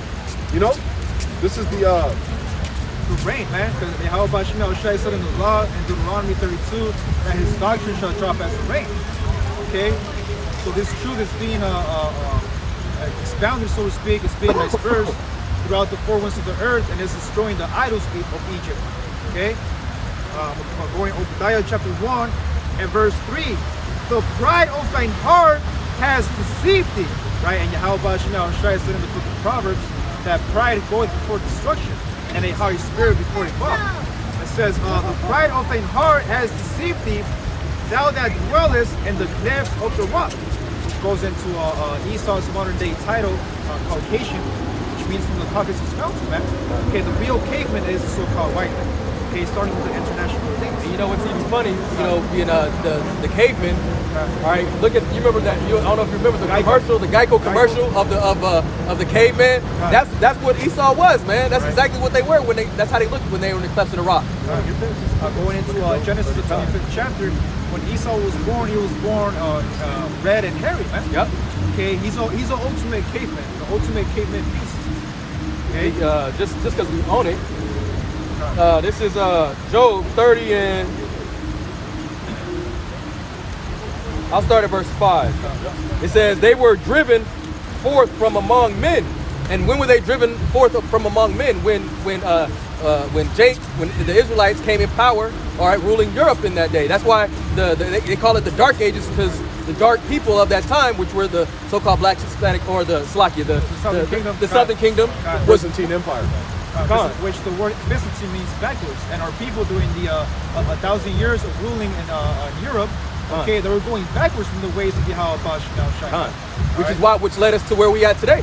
Continuing on, it says they were driven forth from among men. They cried after them as after a thief, to dwell in the cliffs of the valleys and in caves of the earth and in the rocks. The rocks, man. That's the when you go to Petra, man. That's pretty much Esau's dwelling place. And that's 1-3, because that part of the heart that deceived thee. This is Obadiah chapter 1 verse 3. The pride of thine heart has deceived thee, thou that dwellest in the clefts of the rock, whose habitation is high, that saith in his heart, who shall bring me down to the ground? Right, and that's Esau's mindset. Okay, he's very proud of that. He even tells himself, who's going to bring me down? Okay, what power is going to bring my kingdom down, man? Okay, they don't believe in Yahweh Shai, man. Okay, they don't believe in a higher power. That's what they're known as atheists. Okay, a non-believer of a higher power. All right. Going back to the clefts of the rock, that's where they feel they're most comfortable. Because look where they're going to try to hide, man. In those bunkers, in those places, in rocks. Okay. But when we're going to start being hunters, okay, you know, we're going to go into those rocks and pull them out of there, man, and bring them into subjection. All right, reading on, it says, oh wait, y'all want to go ahead and get that? Yeah. It's the channel name. So this is Jeremiah 16:16. Behold, I will send for many fishers, said the Lord Yahweh Shemi Shai, and they shall fish them, and after will I send for many hunters, and they shall hunt them from every mountain and from every hill and out of the holes of the rocks. And these elites, they have bunkers, man. You know, they have bunkers already set up. That's why you had 200 CEOs resign since 2018. Where are they going? Where are they going? They're going and setting up those bunkers, man. You know, and that's why a lot of them started to resign at a very, very high rate when the pandemic hit. You know, and some of those actual people were actually behind the event 201. You know, the World Economic Forum Yeah, that was around the month of November. Yep. The Bill and Uncle Melinda Gates Foundation. Right, and that was a month before the pandemic hit, man, December 31, okay, 2019, a day before so-called New Year's, Yep. okay, the year 2020. Okay, this is Revelation chapter 6, and I'll start at verse 14. And the heaven departed as a scroll when it is rolled together, and every mountain and island were moved out of their places. And the kings of the earth, right? Examples of the kings of the earth is too. Remember Putin, okay, the president from North Korea, Kim Jong-un, okay, Yahoo. Joe Biden, right? It says, and the kings of the earth, and the great men, and the rich men, right? Bill Gates, Dr. Fauci, these are examples of rich men, okay? It says, And those are going to be the first crops of slavery. Right. You know? Also in the book of Ezekiel 39, those are going to be the niggas that are actually going to be digging up all the dead bodies, man. You know? They're going to be burying dead bodies, man. You know, actually burying dead bodies, not digging them up. They're going to be burying dead bodies, man. I believe for 7 years. Yep, it is 7 years. Yeah. Yep. Those are the first crops of slavery, man. You know? I got that. That's the spirit. Because look, this is Psalms 149 and verse 7. I'll start verse 6. Let the high praises of Yahweh be in their mouth and two-edged sword in their hand to execute vengeance upon the heathen and punishments upon the people, to bind their kings with chains and their nobles with fetters of iron. And who's our king or kings here on this side, man? Right. It's these wicked elite, all right? These Rothschilds, rich people, Rockefellers. okay? The Bill Gates, Bill you know, Gates. all of them, man. Dr. Fauci, that ultimate devil, You know, it says Jeff Bezos. To execute upon them the judgment written, this honor have all his saints. Praise ye Yahweh. Right, one of the saints, again, Psalms 55 and Psalms 148. Okay, starting with the tabernacle of David, man. Okay, they're going to receive spiritual powers to go after these devils, man. Okay, go ahead, bro. So Revelation. Yeah, Revelation 6 and 15. And the kings of the earth, and the great men, and the rich men, and the chief captains, and the mighty men, and every bondman, and every freeman hid themselves in the dens, and in the rocks of the mountains, right, going to the bunkers, and said to the mountains and rocks, fall on us, and hide us from the face of him that sitteth on the throne. Yahweh Shai. Right, that's Yahweh Shai. Yep. And from the wrath of the Lamb. The Lamb. The Lamb is Yahweh Shai. You know? And real quick, I want to prove that Yahweh Shai is that Lamb. This is John, okay, chapter 1, and verse 27. John 1, 27. If you don't mind, man. This is I got it here, Slugger, bro. John 1 and 29. The next day, John seeth Yahushua coming unto him, and saith, Behold, the Lamb of Yahweh, which taketh away the sin of the world. And it doesn't mean the whole world. It means the world of Israel. The world of Israel. You know? Okay, world without end. Okay, Because- Isaiah 45 and 7. Yahweh Shemi Al Shai changes not. Malachi 3 and 6. Exactly. You know, and we established earlier that the salvation is only for Israel. You know, the law, statutes, and commandments were given to Israel. You know, and if you want to go one step further, you can go to the book of Romans, 9th chapter, and it goes into detail, you know, about that. You know, you can read like 1 to like Way to like 13. 20. Literally, you can keep on going to like 20. You know what I'm saying? But 13 is literally boom right there. You know what I'm saying? going back into that light or that lamp, you know, this is Proverbs 6 and 23. It says, for the commandment is a lamp and the law is light, and reproofs of instruction are the way of life. And who's the way of life? Yahweh Shai. You know, he's the word. You know what I'm saying? I want to back up the brother, how he said that the commandment is a lamp. Okay, and Yahweh Shai is the way of life. Let me paraphrasing again. This is John 14 and 6. And it says, Yahweh Shai said unto him, and that's Thomas, right? Yahweh Shai having a dialogue with Thomas. I am the way, the truth, and the life. No man cometh unto the Father, Yahweh, but by me. Right? Yahweh Shai, that's our mediator. Okay, back to the Heavenly Father, man. Okay, so our only way back to our power is Yahweh Shai, man. There's no other way. Okay, and if you try to go any other way besides Yahweh Shai, man, you're like unto a thief and a robber, like it says here in John chapter 10 and verse 1. Verily I say unto you, he that entereth not by the door into the sheepfold, but climbeth up some other way, the same is a thief and a robber. So for you other camps who say that there is no Jacob's trouble, who don't want to go through tribulation in order to enter into the kingdom of Yahweh, you're like unto a thief and a robber. And we understand that no thief and no robber has eternal life, man. It says John 10 and 2. But he that entereth in by the door, which is Yahweh, is the shepherd of sheep.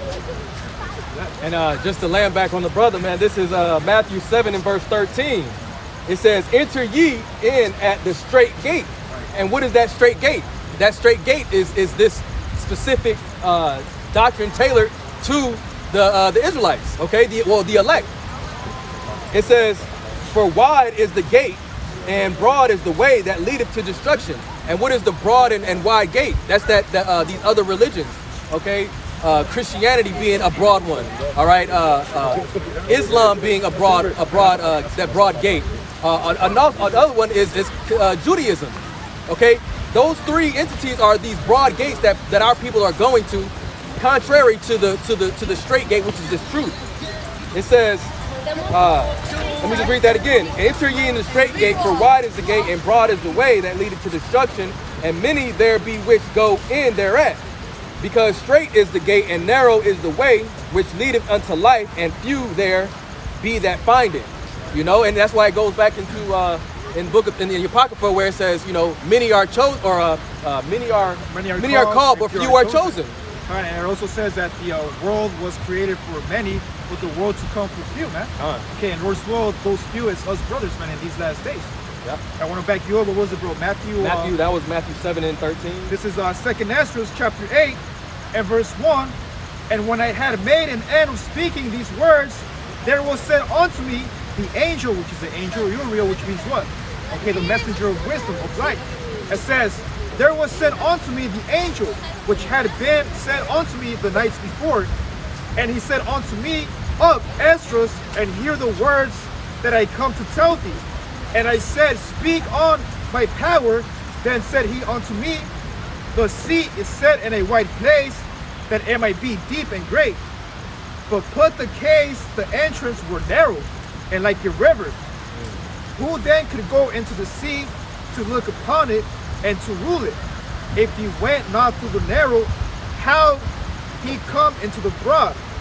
There is also another thing, a city is builded and set upon a broad field, and is full of good things, which that's the kingdom of heaven.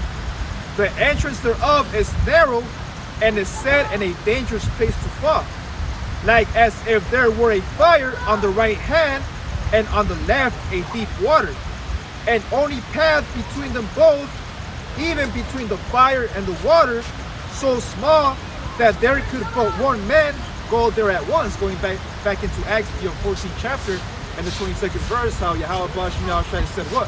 Through much tribulation shall we enter into the kingdom, man. Okay, you had to go through Jacob's trouble. You have to go through persecution. Okay, you have to go through the hour of temptation.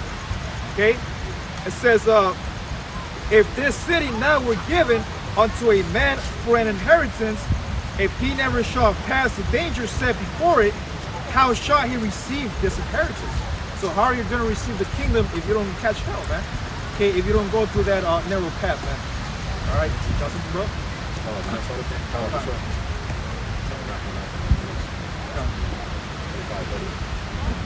It says, biggest destroyer of peace. China lashes out after U.S. Navy warship sails through Taiwan Strait for 7th time under Biden.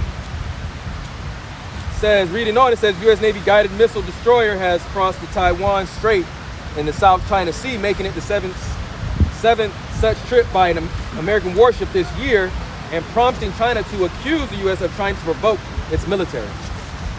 Yep, and that's going to lead eventually to World War III. You know, Russia,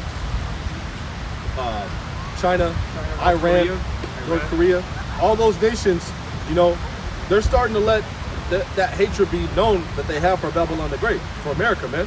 You know, that goes back into what the brother brought out earlier in Obadiah 1 and 2. You know, are greatly despised. You know, amongst the heathen. All those are heathen nations, man. Heathen on heathen, you know? So Revelation 11 and 14. The second woe is past, and behold, the third woe coming quickly. And when that third woe comes, this is going to be the final conclusion right here. You know? This is going to be the be-all, end-all of Babylon the Great, man. A great destruction is coming for Babylon, man. You know? Yeah, I want to back up on that, bro. Speaking about war, how about you know, Shai said he is the man of war. So when you go to Joel, the second chapter, okay, that's Joel 2, right? Where it speaks about wake up the mighty man. Oh yeah, I had the script. That's the script. I was gonna bring that up. But go ahead. Is it Joel 2, right? Joel 2. 2 and 1. Or Joel, when they bring him to the valley of Jehoshaphat. Yeah, how I think that's 3. Yeah, it's Joel 3. Water, bro. Joel. It's like 9. I believe. Can I let me get this Yeah, real go quick? ahead, This bro. is That's all good, man. 2nd Hedges chapter 13 and I'll start at verse 5. It says, and after this I beheld, and lo, there was a gathered together a multitude of men out of number from the four winds of the heaven to subdue the man that came out of the sea. Right, and what are the four winds of heaven? North, south, west, east. Compass, go ahead. It says, but I held, and lo, he had graved himself a great mountain and flew up upon it. But I would have seen the region or place whereout the hill was graven, and I could not. After this I beheld, right. And lo, all they which were gathered together to subdue him were sore afraid, and yet durst fight. Right, the So that's partnership of Yahweh Shai. Khan. So that's going into all these different militaries coming up, going against each other during the time of this. All right, right before this happens. Right. Okay, they're going to be going up against each other, and then Yahushua is going to crack those skies. All right, they're going to stop fighting each other, and they're going to try to fight the Lord, man. Khan. You know, and this scripture is going. This actual 2nd Ezra 13 chapter is actually going into that. Yep. It's like that. Oh no, you good. It says, and Ezra, he said he was sore afraid. Khan. You know, the brother's going to cover that in a Yep. second. I'll read it again. It says, and after this I beheld, and lo, all they which were gathered together to subdue him subdue him. They were trying to subdue, you know, the heavenly Yahushai. It says, were sore afraid, yet durst fight. So the Heavenly Father is going to put that spirit upon them, even to fight up against the Yahushai and his angels, or his chariots. Okay, it says, reading on, it says, and lo, he saw the violence of the multitude that came. He neither lifted up his hand, nor held sword, nor any instrument of war. Easy work right there, man. Easy work. He don't have to do anything, man. It says, but only I saw that he sent out of his mouth as it had been a blast of fire, and out of his lips a flaming breath, and out of his tongue he cast out sparks and tempests. Right, concentrated laser beams, man. Yep. Okay. Blast Turn of you into fire. ashes, right. And going back into the book of First Maccabees, okay, that Esau Edom's going to be turned onto ashes, worms, and dung. Okay, that's the end of the so-called white. Yep. So Isaiah 54 and 16. Behold, I have created the smith that bloweth the coals in the fire, that bringeth forth an instrument for his work, and I have created the waster to destroy. Right. And that smith is Esau Edom, you know? And that instrument for his work is the ICBM missile, which the brother has a picture of right here, you know? And that's going to be the demise of Esau Edom's kingdom, man. That's going to be the end-all be-all of Babylon the Great, a great destruction, man. So to back that up, Isaiah 9 and 5. For every battle of the warrior is with confused noise, and the garments rolled in blood, but this shall be with burning and fuel of fire. And why is that word fuel in the Old Testament? That's referring to the ICBM missile, man. You know? I got another precept to back you up. This is Malachi 4 and 1. For behold, the day cometh that shall burn as an oven. It's going to be that hot, man. It says, and all the proud, and all that do wickedly shall be stubble. Stubble, going back into the book of Obadiah, how Esau shall be like unto stubble, man. And the day that cometh shall burn them up, saith Yahweh of hosts, that it shall leave them neither root nor branch. Right, ashes, man. Ashes to ashes, dust to dust. Dust, man. That's the end game of Esau. End all be all. Jeremiah 51 and 25 over the show. Jeremiah 50, what was that? 51 and 25. Back to us. Yep. Jeremiah 51:25. Behold, I'm against thee, O destroying mountain. And mountains represent governments, you know, and the destroying government in this last time, in this last age, in this last eon that we're in, is the beast system, you know, Babylon the Great. And what's going to happen to Babylon the Great? Right here, man. You know, Yeah, nuclear holocaust, man. America's out of there, man. You know, and we're starting to see the beginning stages of it right now. You know, all these nations, they're starting to let it be known that they'll press the button, man.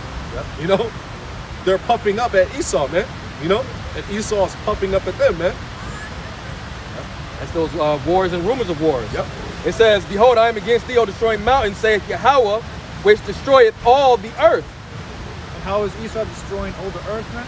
With his GMO foods, Yep. his chemtrails, His wine, trying to get everybody else drunk off of his wine. his lifestyle, man. Yep. Why is it that this language is spoke? This is the language that all nations need to speak. You know, Universal. Yeah, the universal language, You right? need to speak English to fly a plane. Like, Yeah. Spirit, man.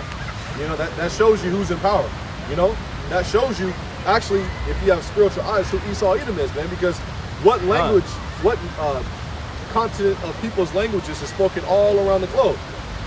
So-called European languages, man. You know, and that's who's in power right now. You know, it's like I bring it up all the time when I do camp, you know, as many times as I can. It's not a towelhead on TV telling you that, you know, he's gonna implement the mandate of the Yo Jabba Jabba. It's an Edomite, man. You know, Joe Biden, creepy, sleepy Joe Biden, Macron. You know, the prime minister out there in the UK. You know, Boris? yeah. Right. The guy that's in charge in New Zealand. You know, the Edomite, man. Yeah, they're all Edomites, man. It's not Ishmael. Yeah, it's not any other nation, man. Ham definitely ain't doing it, man. You know, now you do have a Cushite on the board of the World Health Organization as far as Tedros, you know, and he's part of the agenda, man. That's Psalms 83. but you won't find not one Israelite on the board. Nope. Not one. None of those boards. The UN, you know, none of it, man. Because they that's that conspiring. That goes back to that Psalms the 83rd chapter again. Well, there was if you look at Event 201, guess who was there though? You didn't have a Jake, but you didn't have Jake as far as a man, but you had Eve. If you look at Event 201, I think she was the representative from the hotels. You know, and Eve was there, and she had the little country twang accent. I was expecting her. Might have been a terror. Yeah, she might have been a terror, you know, but of course they had to throw that face in the mix. You know what I'm saying? A black face. A black face in the mix. And of course they throw a woman. You know what I'm saying? That's how they did Kamala Harris. Yeah. Even though she's not an Israelite, you know what I'm saying? She's a Elamite. If I'm not mistaken, I think her dad. Father's a sea language Elam. She could be a Jake, who knows? But her But father's an East Indian. You know Right, what I'm saying? trying to put, you know, that face or that image to appease the the Jake, you know. Comeback Harris. Let me continue on. It says, and I will stretch out my hand upon thee and roll thee down from the rocks, and will make thee a burnt mountain. Burnt mountain, a burnt government. Okay, everything you see around you, man, is going to be turned into a complete desert. Okay, going back to Isaiah the 34th chapter, man. Okay. It says, and they shall not take of thee a stone for a corner, nor a stone for foundation, but thou shalt be desolate forever, saith Yahweh, Ba'ashem Yahushai. Forever, man, not 10 years, not 20 years, not 100 years. It says forever. Yeah, I went back to World War III. This is Joel 3 and verse 9. 9, proclaim ye this among the Gentiles, prepare war, wake up the mighty man, let all the men of war draw near, let them come up. Again, going into North Korea, China, Japan, okay, Germany, okay, Spain.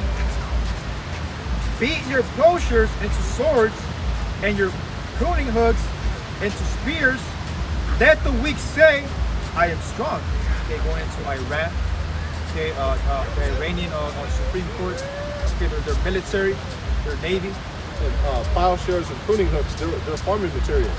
So it shows that these nations who aren't mighty nations in the form of being warmongers, You know, they're gonna get that spirit put on them by Yahweh Shem Yahshai to rise up against Esau, man. You know, and that final deadly blow is gonna be Esau Edom getting hit with his own creation. Exactly. You know, that thermonuclear missile, man. That strange rain. Keep on going. It says, assemble yourselves and come, O ye heathen, and gather yourselves together round about. Better cause thy mighty ones to come down, O Yahweh. Let the heathen be awakened and come up to the valley of Yahweh Shaphat, right? The valley of decision. For there will I sit to judge all the heathen round about, man. So that goes into what the brother read in Moses' second Ezra. Okay, Yahweh is going to return from the east, man, with the fathership and destroy the heathen. Okay, with that concentrated laser, man. Got some, bro? Yeah, just to back you guys up on the thermonuclear missiles. So this is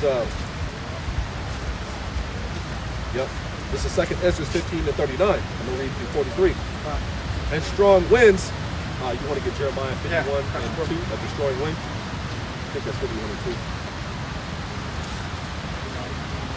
51, Baba Gasha. Jeremiah, so the Saka, this is 2nd Ezra 15 and 39. And strong winds shall arise from the east and shall open it, and the clouds which he raised up in wrath, and the stars stirred to cause fear toward the east, and the west wind shall be destroyed. And that wind, that's going to be those ICBM missiles, man. You know. I will back you up, bro. This is 2nd Ezra 16 and 13. For strong as his right hand that bendeth the bow, his arrows that he shooteth are sharp and shall not miss, when they begin to be shot unto the ends of the world, right? So these missiles are going to come from the east. Okay, what kingdoms do we have in the east? Russia, Iran, and Korea.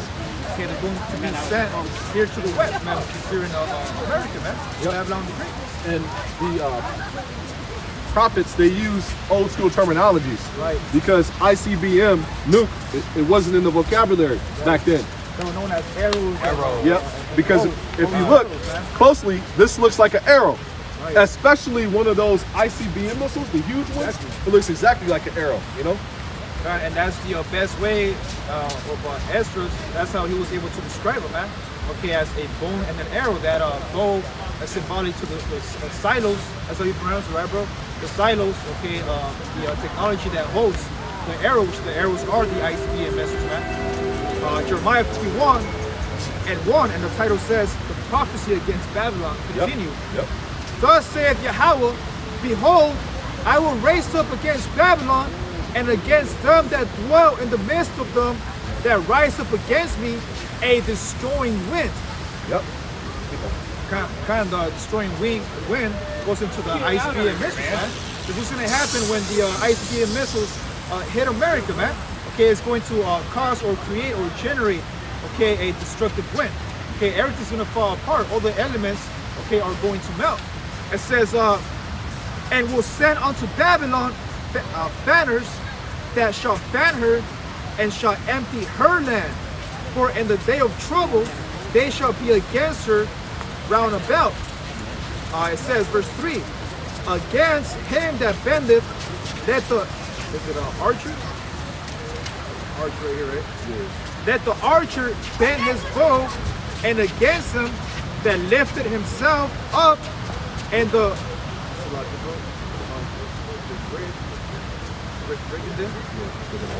bring it down, and spare ye not her young man, destroy ye utterly all her host. Another word for host is the army, man.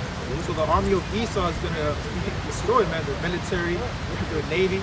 That man that's lifted up is Esau Edom, going back to Obadiah 1 and 3. The pride of thy heart has deceived thee, thou hast dwelleth in the crypts of the rocks. His habitation is on high. That man is lifted up because of his pride. So 2nd Ezra 15 and 39, just to read it again and pound the point home. And strong winds shall arise from the east, and that's where the ICBM missiles are going to be shot from. They're going to be shot from those eastern nations, man. You know, China, Iran, Russia. Also, the nations that are going to hate the horde. You know, right. All their partners in the their alliance, man. Yeah, their alliance. The EU and the NATO. Yep. European Union. All of them are going to shoot those arrows over here, man. You know. So 2nd Ezra 15 and 39, and strong winds, destroying winds, you know, shall arise from the east, and shall open it, and a cloud which he raised up in wrath, and the star stirred to cause fear towards the east, and the west wind shall be destroyed. A great and mighty cloud, and the great and mighty clouds shall be lifted up, full of wrath, and the star, that they may make all the earth afraid, and them that dwell therein, that they may pour out over every high and eminent place, and horrible star, fire and hail and flying swords, that's going into ICBM missiles, man, the arrows, man. and many waters, that all fields may be full, and all rivers with the abundance of great waters. And when these ICBM missiles hit, you're gonna have the waters on fire too, man. You know, it's gonna be so hot, bro. You're gonna have certain areas, you know, around Babylon the Great where the waters are actually gonna be on fire as well. That was actually a depiction of that was just a few weeks ago, or maybe a month ago, where there was an oil spill in somewhere, and there was the water was engulfed in flames. Yep. So, 2nd Ezra 15 and 41 again. Fire and hail and flying swords and many waters, that all fields may be full, and all rivers, and the abundance of great waters. And they shall break down cities and walls and mountains and hills, trees of the wood and grass of the meadows, and their corn. And they shall go steadfastly unto Babylon and make her afraid. And that's exactly where those ICBM missiles are going to hit. Babylon the Great, you know, those destroying winds coming from the east. I want to back you up, bro. This is Revelation 18:1. And after these things, I saw another angel come down from heaven, having great power, and the earth was lighting with his glory. And he cried mightily with a strong voice, saying, Babylon the Great is fallen, and has become the habitation of devils, and the hold of every foul spirit, and a cage of every unclean and hateful bird. So the only thing you're going to see here in Babylon, man, is unclean animals. Okay, the lizards. Okay, different sets of reptiles, man. Okay, Things they're supposed to eat, you know. God, unclean. It says, for all nations have drunk of the wine, going into Esau's philosophies, of the wrath of her fornication, and the kings of the earth have committed fornication with her, and the merchants of the earth are waxed rich through the abundance of her delicacies. Okay, and that's how the nations were. This is how the nations got rich, man, from the power of Esau. Okay, and how did Esau receive his blessings? Okay, going back to Genesis, the 25th chapter, man. Okay, Isaac giving the blessing to Esau to receive the fatness of the earth for a temporal amount of time. I'm gonna go ahead and get the next article. It says, stunned plane passenger films shape-shifting UFO hovering 30,000 feet in the air. And that's going to be a very, very, very, very big surprise to all those nations that have space programs, man. So-called space programs, man.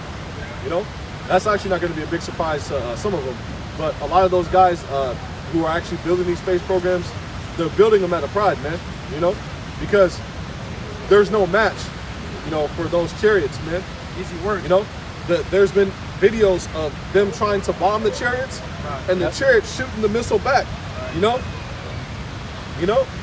and what are the chariots doing? The chariots are popping up on naval ships, mid-sea, hovering around them, showing up at nuclear facilities, turning on and off the nuclear reactors.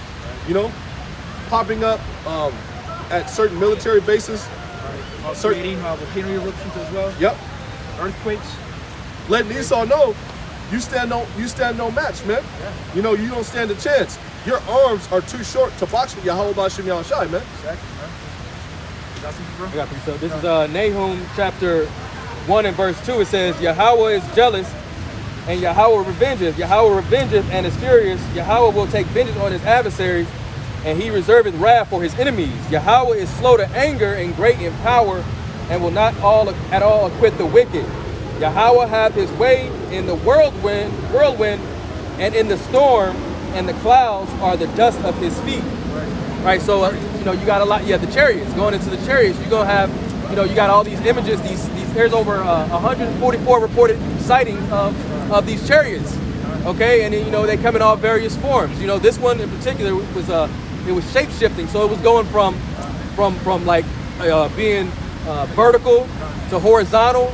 Okay, just manipulating the elements, right? And then but as far as the clouds being his feet, you got these images of these clouds.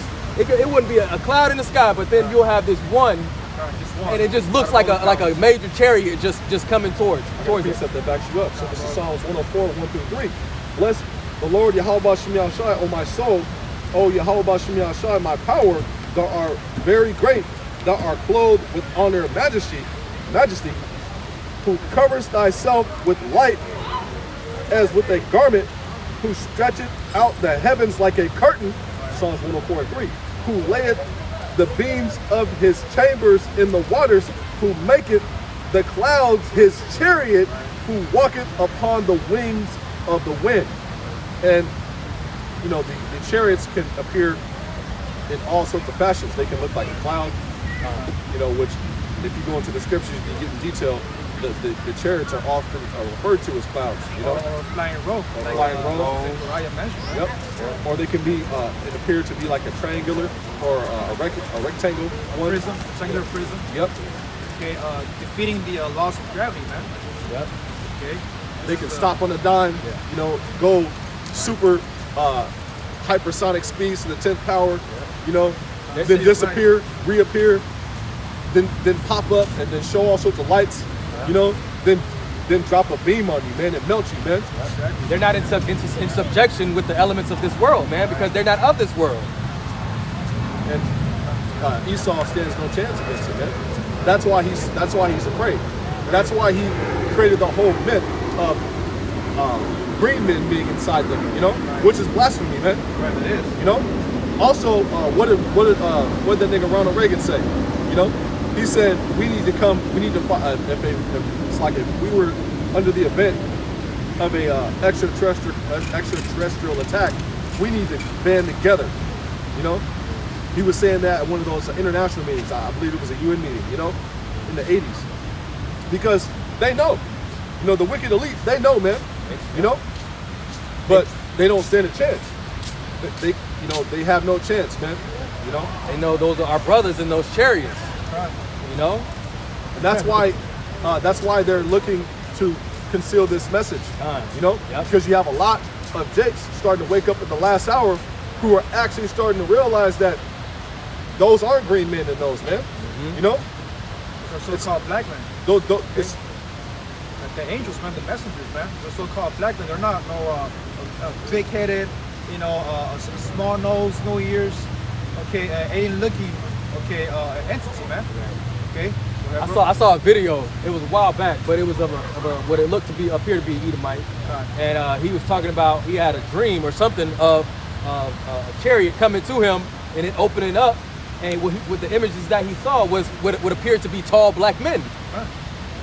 And tall, like 7 foot tall. Yeah, like taller than NBA players, man. I want to back you up about the UFOs. This is the vision of Zechariah chapter 5 verse 1. Then I turned and lifted up mine eyes and looked, and behold, a flying road. So the so-called UFOs are like unto flying roads. And he said unto me, what seest thou? And I answered, I see a flying road. The length thereof is 20 cubits, and the breadth thereof 10 cubits. Then he said unto me, this is a curse that goeth over the face of the whole earth. Now, when you go into the statistics of UFO sightings, Babylon the Great here in America is where you see, most of the so-called UFO sightings. It says, then said he unto me, this is the curse that goeth forth over the face of the whole earth, for everyone that stealeth shall be cut off as on this side according to it, and everyone that sweareth shall be cut off as on that side according to it. I will bring it forth, saith Yahweh Shah of armies, and it shall enter into the house of the thief. And it was that thief Esau, going back to John 10 and 44. the thief cometh not, but for to steal and to destroy, roughly paraphrasing. And it shall enter into the house of the thief, and into the house of him that sweareth falsely by my name, right? Calling upon Caesar Borgia, Jesus Christus. It says, and it shall remain in the midst of his house, and shall consume it with the timber thereof and the stones thereof, right? Going into the concentrated laser, man, of the so-called UFOs and chariots. All right, that's a good one. Says CNN's Don Lemon says the unhocus pocus shouldn't be allowed in grocery stores, sporting events, or even at work. All right, that's the time that we're getting into, man. You know, they're about to make it mandatory. All right, and you won't be able to do anything. You know, there's going to be come soon. I forget what day, but there's going to be a mass eviction coming up. I think it was one of the brothers that posted earlier today how I think it was from Men of Valor, South Carolina camp, where he was going into. There's going to be a mass eviction notice because those who are hocus pocus.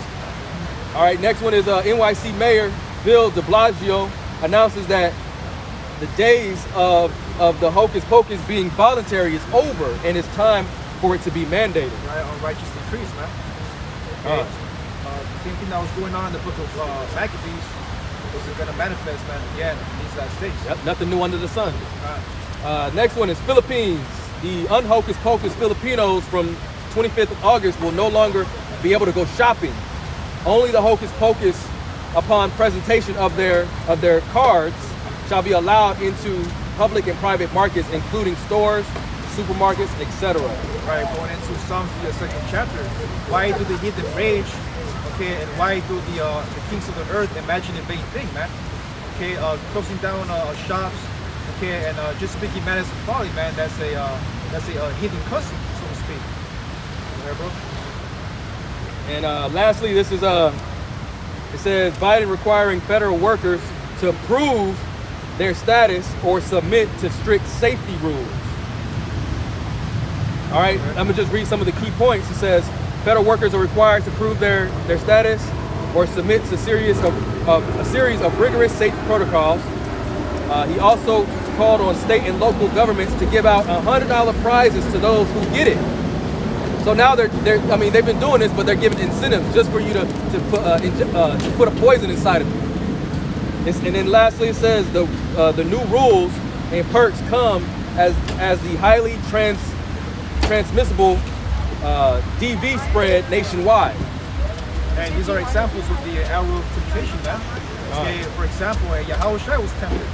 Okay, when the devil spoke to him and told him, if you bow down to me, I'll give you everything you ever desire, man. Okay, hope you get that with people. Now get an acceptable gift. It's in the law. I'll get Ecclesiastes 7:7. So I get 7:7 and 7:8. Surely oppression maketh a wise man mad, and a gift destroyeth the heart. And what are they doing to basically coerce people into bowing down? They're giving out gifts, lottery drafts, free burgers, free fries, but those are all snares, to entrap you and to take away your potential blessing as far as being, numbered amongst those men that actually receive salvation, man. That's Esau snaring you, man. What's he trying to do? He's trying to strip you from the blessing, man. Blessing. Power, man. How about Shemel? There's a phrase in the world, misery loves company, man. And that's why the people who are joined unto them, they're going to be thrust through, man.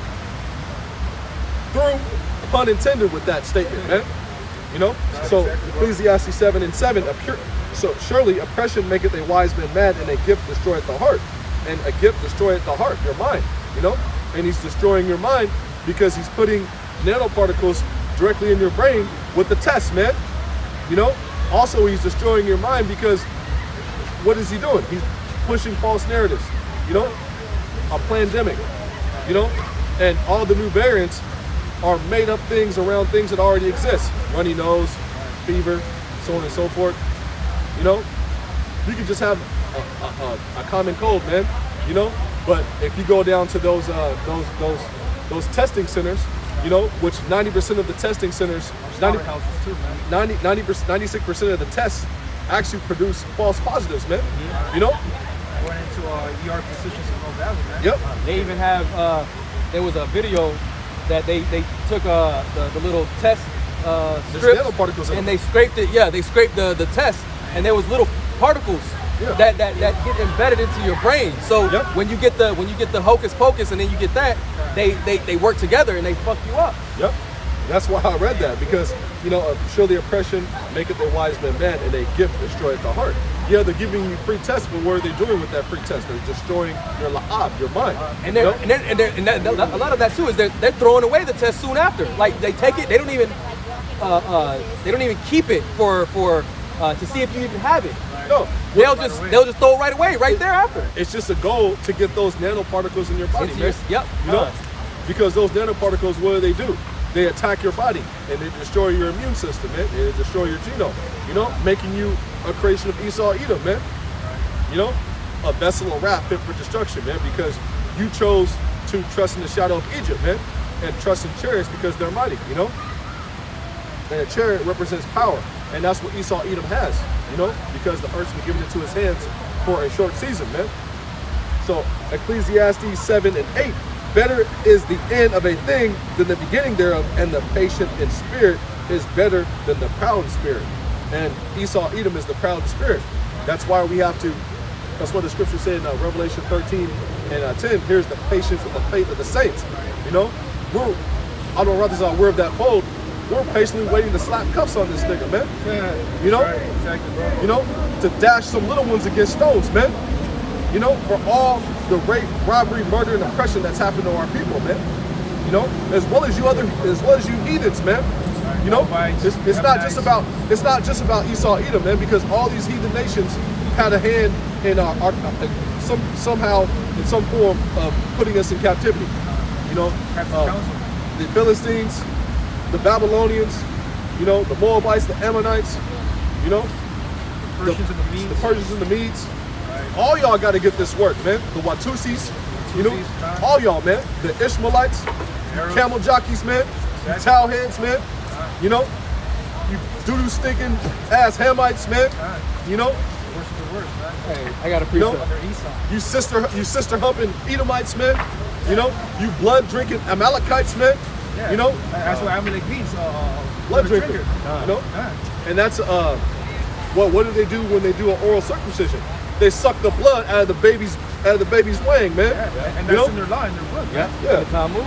Also, the Talmud backs up Bestiality. bestiality, man. You know, and what's Esau Edom? A brute beast, man. Beast, man. Basis of men. Violent in the earth. Yeah. Vagabond. This is to land back on you, brother. This is Psalms 38 and 12. It says, they also that seek after my life lay snares for me, and they that seek my hurt speak mischievous things and imagine deceits all the day long. Right. The devil works overtime, man. You don't take the breaks off. Going to and fro around the earth, see who he can deceive. Right. And on the spiritual overtone, that's what Esau Edom's doing. Right. Going to and fro in the earth, seeing who can he get to bow down, worship his science, worship his new world order. You know, who's gonna bend the knee, man? You know, bend the knee, man. You know, and this is the ultimate. This is the real Game of Thrones, man. Because rulership is online, man. Immortality is online. You know, and we're looking to be those immortals, man. We don't want to die.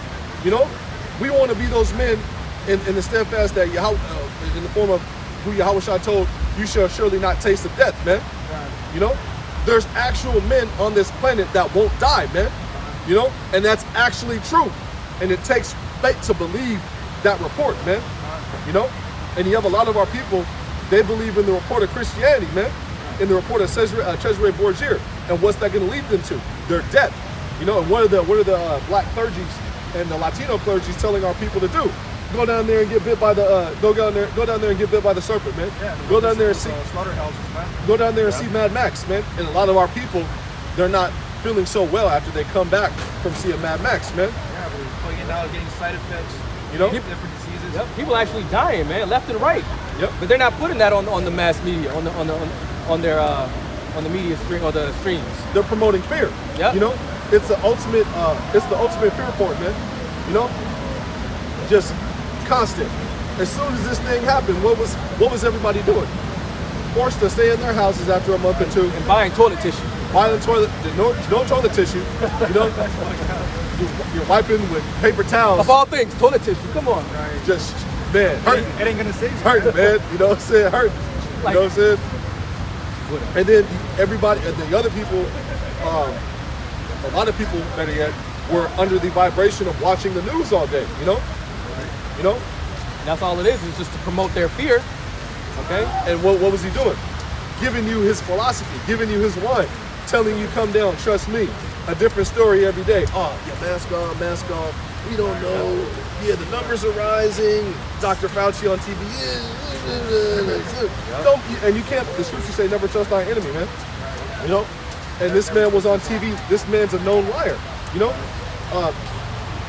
When the AIDS epidemic happened, Dr. Fauci and his constituents were actually behind the so-called research in the land of Ham, you know? And what were they doing? They were injecting Hamites and Israelites among them with so-called, you know, prevention, and a lot of them end up having the HIV-Z for sheezy, man, and the AIDS, man, you know? And that's not known to the general public, but if you go look it up, man, you'll find it out, man. You know, he was behind that, man, and then when he got asked about it, what did he do? He fucking lied, man. You know? So, Speaking lies, you know, smooth as butter. So, Daniel 8:25, and through his policy also he shall cause craft to prosper in his hand, and he shall magnify himself in his heart, in his la'ab, and by peace shall destroy many. He shall also stand up against the prince of princes, Yahweh Shai, but he shall be broken without hand. And that reminds me of the Bel and the Dragon, where Daniel said that he would slay the dragon without sword, you know? That dragon symbolic to Esau, right? Yeah. That great serpent. Yeah, in Revelation, the 20th chapter, you know? Because it talks about Esau, Edom, that old serpent, the devil and Satan, you know, who is the dragon as well. And this dragon is set to wage war against the children of Israel, you know? Revelation 12:17, you know? And what is he speaking like right now? He's not speaking like he's speaking like a serpent, but he's talking like BG Dragon, man. You know, about to be OG Dragon, you know? Just to use California terminologies, man, you know? But that's what he's speaking like, man. You know? And a lot of our people, man, they're looking at us. Yeah, Jake walked by the camp all day, not one Jake listen, man. You know, we look crazy to them, man. But when this man does what he does, and certain men here out on Rappassat are protected, eating and drinking in that day, good, you know, they try to kick in our door, the door just pushes them back, man. You know? You know? Or somehow, when they try to go to our apartment, our door doesn't exist, it just looks like a wall with a refrigerator full of food, you know? We'll see in that day, man. You know? That's why we're out here, man. We're out here because we're seeking our own salvation with fear and trembling. And we're kissing the Son. We're not doing it in the form of, you know, Glorifying ourselves, man. you know, for vainglory. We're doing this for salvation, man. You know? Kingdom, man. We want rulership. We want dominion. We want this nigga in chains tonight. You know? Baba Gashai, you know what I'm saying? Please, you know? Just get this man out of power, man. You know? We can't stand the look of these people when they walk by, man, and thinking that their city shall continue, you know?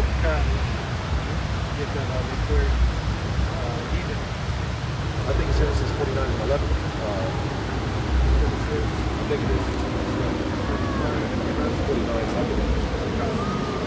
They think that the house shall continue forever. Well, that's the Psalms.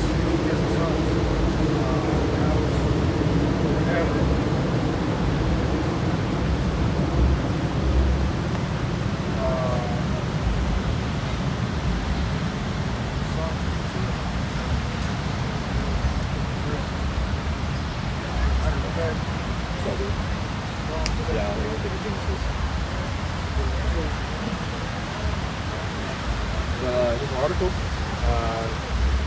think there was a video.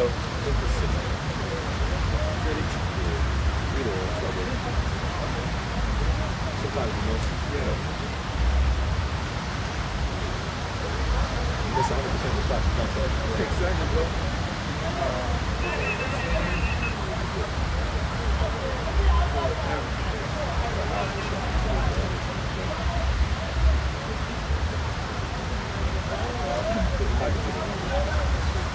Psalms 49 and verse 11, their inward thought is that their houses shall continue forever, and their dwelling places to all generations.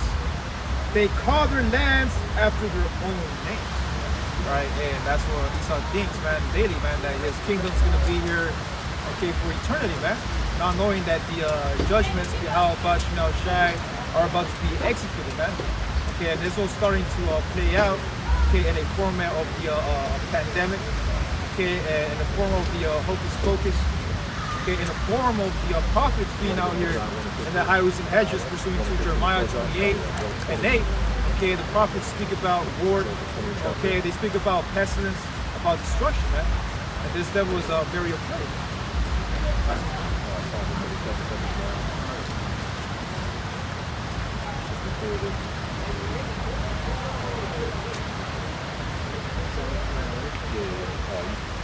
This is Psalms chapter 137 and verse 7. Remember, O Yahweh, the children of Edom. Right, another word for Edom means red, or the vagabond.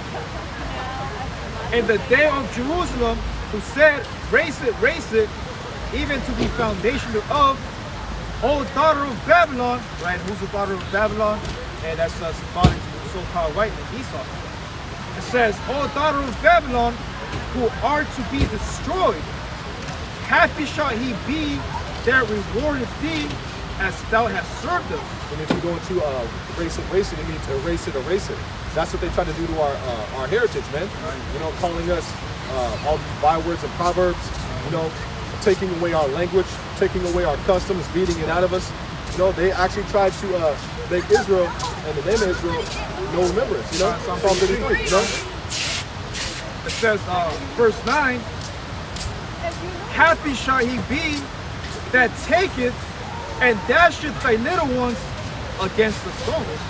That's going to be a happy day. Right. To those men that stood faithful, you know, those men that went out there, rain, sleet, snow, and shine. Right. They put up videos as many times as they can a week. You know, they were brotherly, you know, giving alms, you know, giving diligence to make their calling and election sure, man. Right. You know, and that's what we're looking to be a part of, man. You know, we're looking to get rulership and also all the rewards that come with the kingdom, man. That's going to come to the elect first, man. And certain men, you know, as well as the innumerable multitude, women and children, are not going to have to die to get it, you know? Owning a chariot, man. Owning your own planet, man. Yep. You know, telling Amalek, you know, go over there, I'm going to have Japhet go over there and put you in order. And if you say anything, I'm going to have Us beat the shit out of you, man. You know? That's going to be a great, privilege, you know, to those men, you know? That's power right there, man. That's actual power, man. You know? That's Revelation 2 and 26 and 27, you know? You get that?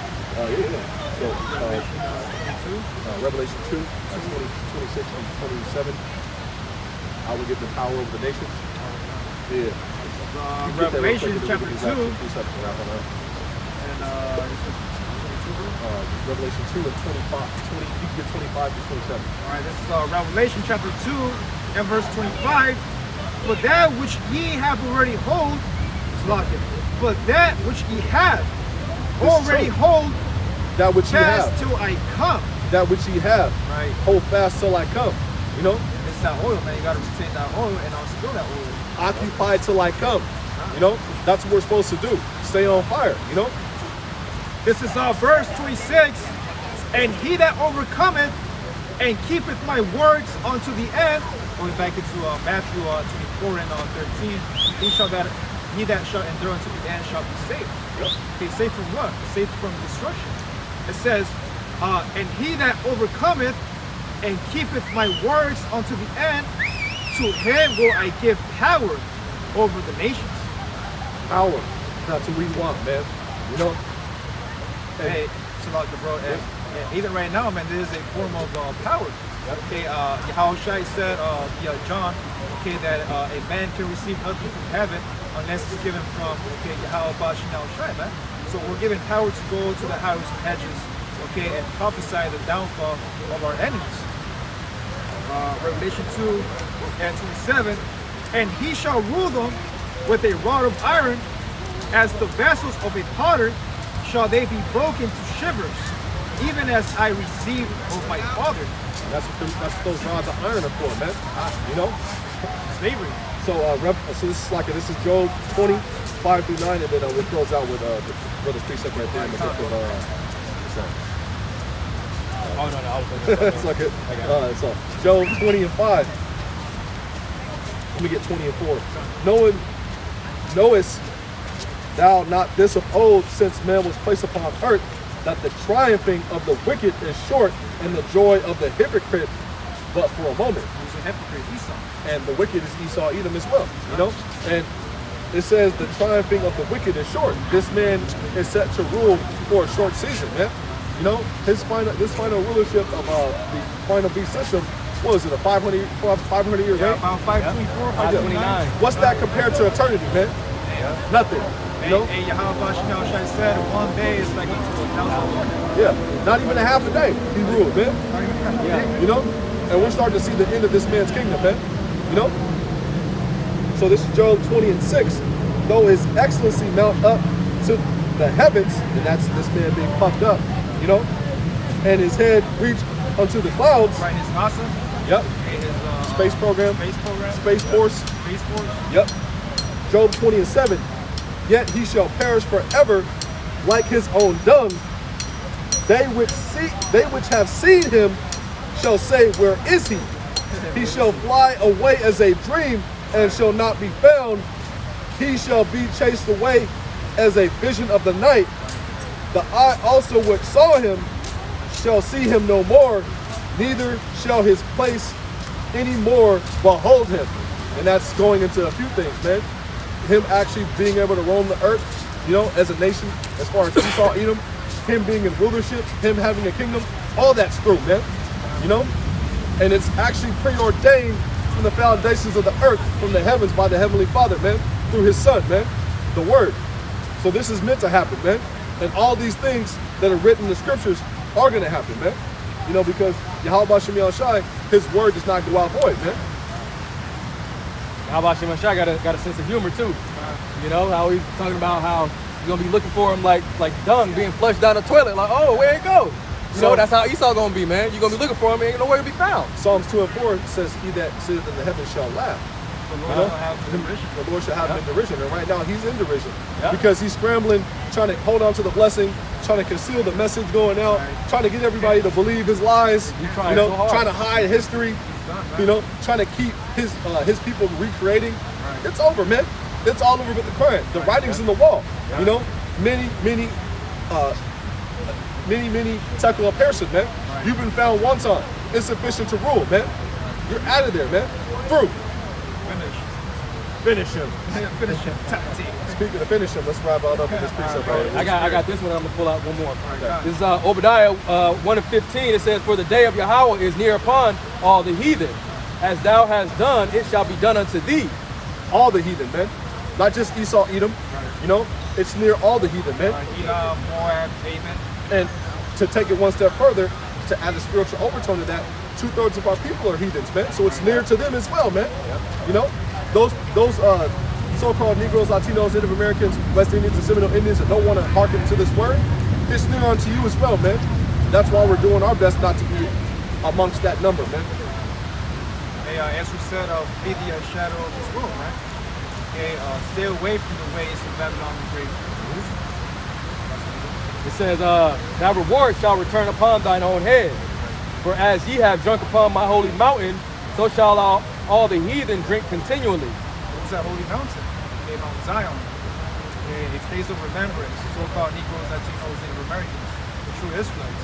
It says, "Yea, they shall drink and they shall swallow down, and they shall be as though they had not been." Yeah, a nightmare. Yep. Esau's a complete nightmare, man. It's gonna be that like a nightmare, like you said. It was just for a brief moment in time, man. Damn, and man, you're gonna wake after years. when you wake up, you're gonna be awake in your right mind in the kingdom. All right, and I'm gonna close out with this. This is Daniel chapter 7 and verse 18. It says, "But the saints of the Most High shall take the kingdom." Spirit, I got it right here, bro. Hey, that's the spirit, bro. Hey, it says, "But the saints of the Most High shall take the kingdom and possess the kingdom forever and ever." It's like it says, "Forever, even forever and ever." Eternity, man. Eternity. Immortality. Allah Yahweh Shem Yahshai. Without Yahweh Shem, we cannot receive immortality, man. So, how do I wrap this up? That's the Lord's will in Paleo Hebrew. You were edified. So, let's turn to the east and close on out. And in closing, we'd like to give all praises, honor, and glory unto Yahweh, Ba'ashem, Yahweh Shai, Ba'ashem, Rakah. Double honors to the head apostles of Great Millstone, who do rule well and teach well with sound doctrine. Shalom to the elders and the elder bishops of Great Millstone as well. Peace, love, salutations, and blessings to all the sincere Akyam and Akwat who do subscribe to this truth. A hearty shalom to the men out there on the highways and byways, highways and hedges, preaching and teaching the truth and sincerity, risking their lives and risking their freedom.